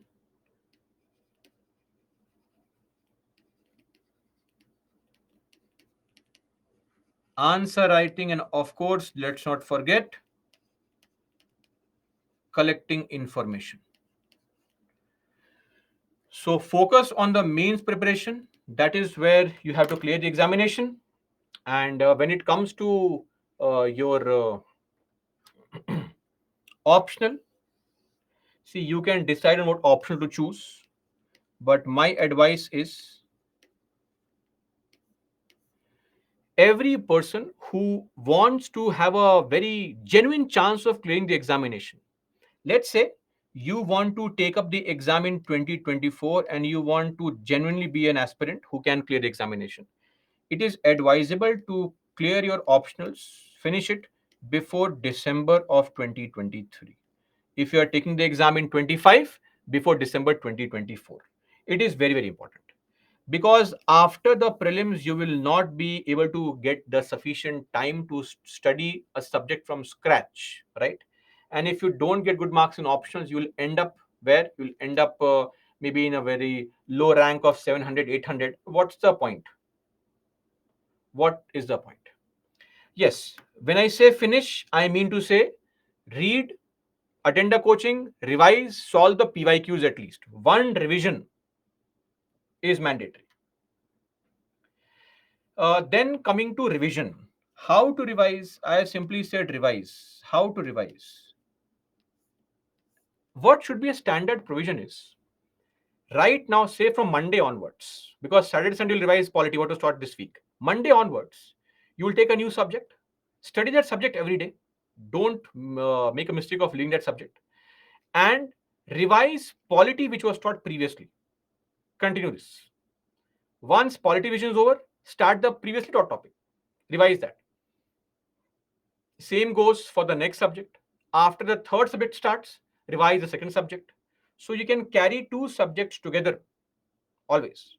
But if you're preparing for optional, my advice would be one subject for optional, one optional, and one GS paper is sufficient. Don't overdo it because you have to also read the monthly magazine on a daily basis. You have to also read Yojana Kurukshetra on a daily basis, and you have to read editorials on a daily basis. These three things must be read on a daily basis. No compromise there. Okay. See, guys, some of you, I think two of you have asked me for PSIR. PSIR, you can talk to mentors or mail me. I'll give you the book list for PSIR. But for optionals, the stand that we have at Byju's is that coaching is not mandatory. But if you ask me, in today's day and age, it has become very important. Please get some coaching, especially for optionals, anywhere you want to, but get coaching. On your own, you can clear it, but the process gets extended. What can be done by you in 8-10 months can be done by a coaching student in 3 or 4 months. So it saves time. If money is not a problem, please get help. It's very important. Okay. So don't rely on random YouTube videos, etc. No. A proper structured course is important because options are going to decide your rank. Uh, when to start answer writing? Now, after every subject has been taught for 7 to 8 days, the faculty himself or herself will tell you whether to start writing answers or not. Like I tell the students for polity to start writing after 5 days, not before 5 days, because you have no information. For some faculty, it could be 15 days, but ideally, after few days of studying some topics, you should be able to start writing PYQs. Okay.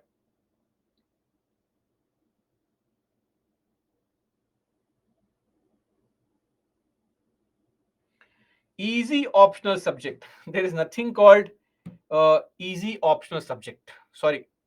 Every option is boring at some point of time, and nothing can be categorized as easy. Firstly, find out your skill set. Either you are somebody who understands things in a very comprehensive manner, that technical skill that you have, economics, geography, go for it. If you're somebody who has a knack of remembering information, history, anthropology, etc. If you're somebody who has good answer writing skills, sociology, PSIR, PubAd. So it depends on what skills you have, right? Every optional will have some very boring elements to it because after all, they are expecting you to know information above the graduation level, slightly above, below the PG level. So it will have some boring, dull aspect to it. It cannot be all fun. Okay, that's it. Apart from it, what I always suggest to everybody, see, I don't believe in motivation, frankly. What is motivation? It's you cannot generate motivation on a daily basis. Habit. Please understand the power of habit. Make studies a part of your daily habit and routine. Habit is what works. Motivation, you will need it every day. We can't create motivation. Make it a part of your habit. And for those who truly want to do something for the country needs people, especially in the current day and age. Look at the uh, divisive forces in the country, both in the government and outside the government. The extreme left, extreme right, they have gone crazy completely. We need people who have a balanced approach, opinion towards everything, neutral, unbiased approach, also working for the welfare of the people, plus finding the balance by respecting the country's culture, its historical past, etc. So, if you have the emotions, you need power as well, because emotion without power will destroy you. Power is strength. Get hold of the power. This will open up ways to get hold of the system. And when you get hold of the system and power, you can actually improve the system in a righteous manner, right? Apart from this, focus on three things. Number one, your timetable. Timetable has to be standard and proper. Studies of 8 to 10 hours every day is required. If you're taking a class, 10 hours of studies, including the class time. That is mandatory. Then please take care of your health. If you fall ill, 5 days, 7 days are gone, no preparation. These can hamper your effective study as well. So please don't fall ill. Avoid extreme behavior. Have a balanced approach towards life. And never ever compromise on sleep. If you don't sleep properly, you will end up only facing a burnout every now and then, which will deviate from your preparation. Right?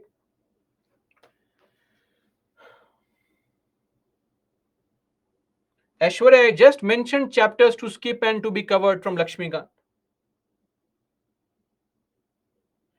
Chapters to skip are those chapters you may skip from Lakshmikant because I feel the PPTs are better, right? May skip. Uh, See, polity and PubAd are two optionals that every polity faculty would have some idea of. PubAd is all about the government, the structure, etc., plus thinkers. PSIR is all about the political science aspect of it, the rights, their issues, the thinkers, plus IR. So they are two different topics completely, right?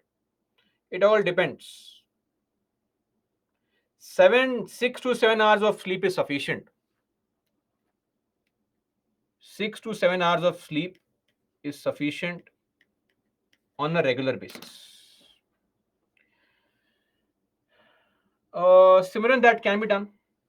See, any optional, literature optional, uh, the technical optional, say physics, botany, zoology, it depends on how good you are. If you have taken that subject in graduation, go for it. No problem. But you have to be good at that subject.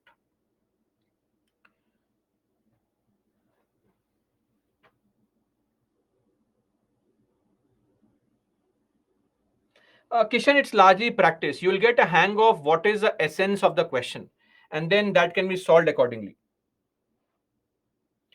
Yes, see, for all those people, feel free to mail me. Now, I may not respond immediately, but I will respond, of course. You may think of yourself as an aspirant or as a, you know, customer, but I think of myself as your faculty. So I'll always be your teacher. Today, tomorrow, 20 years later, right? So don't worry. Feel free to approach me with any kind of issue, concern, personal problem, life problem, UBC problem. I will try to help you out as much as I can, right? Within the limits of my capacity, as the government also says under DPSP, right? Okay. See, for working professionals and for students, my advice in general, see, I will not address questions on is an optional good or bad. It is subjective. So I cannot say yes, sociology is very good, PSI is very bad. It is very subjective. You have to take some classes there, take some demo classes, and find out whether you like the subject or not. That's it. Then jump into it. Eventually, you have to put in the effort in any option. So when it comes to those people who are college students or those who are working professionals, the bigger challenge is your time. Okay, and the time frame uh, could be of a big factor which can cause delay in your preparation. Yes, of course, you cannot compete with the people who are full-time aspirants. If you have not prepared properly earlier, you cannot compete. Let's accept that fact. Firstly, you have your own time frame, so don't compete negatively. Secondly, I would prefer that you study early in the morning than coming back from college or office because you're already tired and exhausted. You'd want to study, but your brain simply gives up. So, for others who are full time aspirants, there is no problem. Wake up early in the morning, study late till night. You have your own timetable.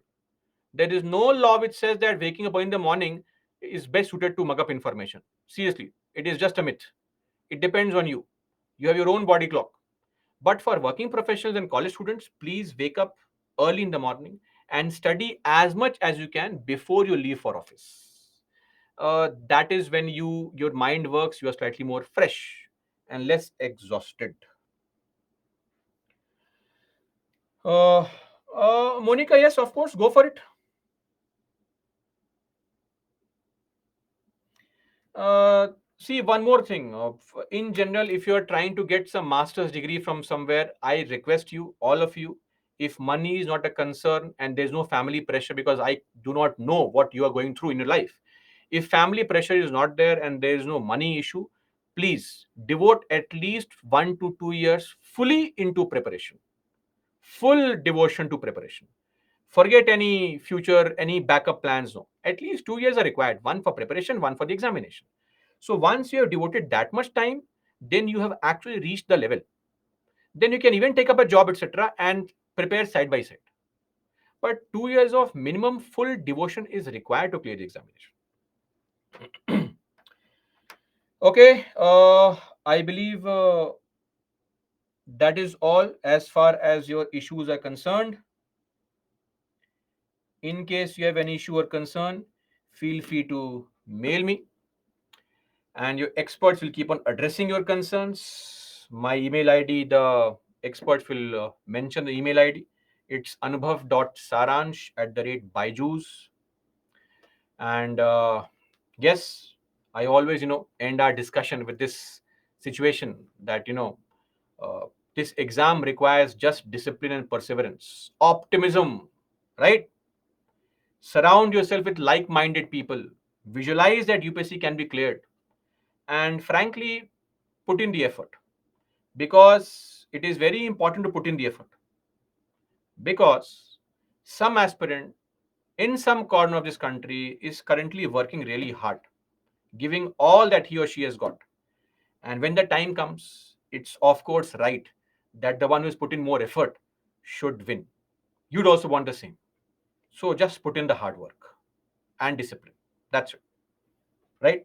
And of course, for those who have attended my class, my standard statement of motivation is this only, that uh, you know when UPSC has this amazing uh, way of erasing all your past mistakes. Whatever you have not done so far, not achieved so far in life, failed to meet your expectations, your own expectations, your parents' expectations, UPSC will wipe the slate clean for you, right? People who did not know you, people who left you, people who ignored you will all come back to you, because now you have cleared UPSC suddenly. This is the beauty of this examination. And of course, it changes your entire family, it changes everything about your family, and there's a difference between poverty and being broke, right? Maybe you are suffering from some problems in your life right now, that will not always be there. You can come out of it through this examination. The easiest way to get out of this zone of mediocrity in life. And as I said, that in every family there's somebody born who changes the entire history of this family, on whose shoulders lie the burden of taking the family out of that, zone of mediocrity, who will break the shackle of poverty and mediocrity of the family. Let that person be you. Okay. That's all for me, guys. Jai Hind.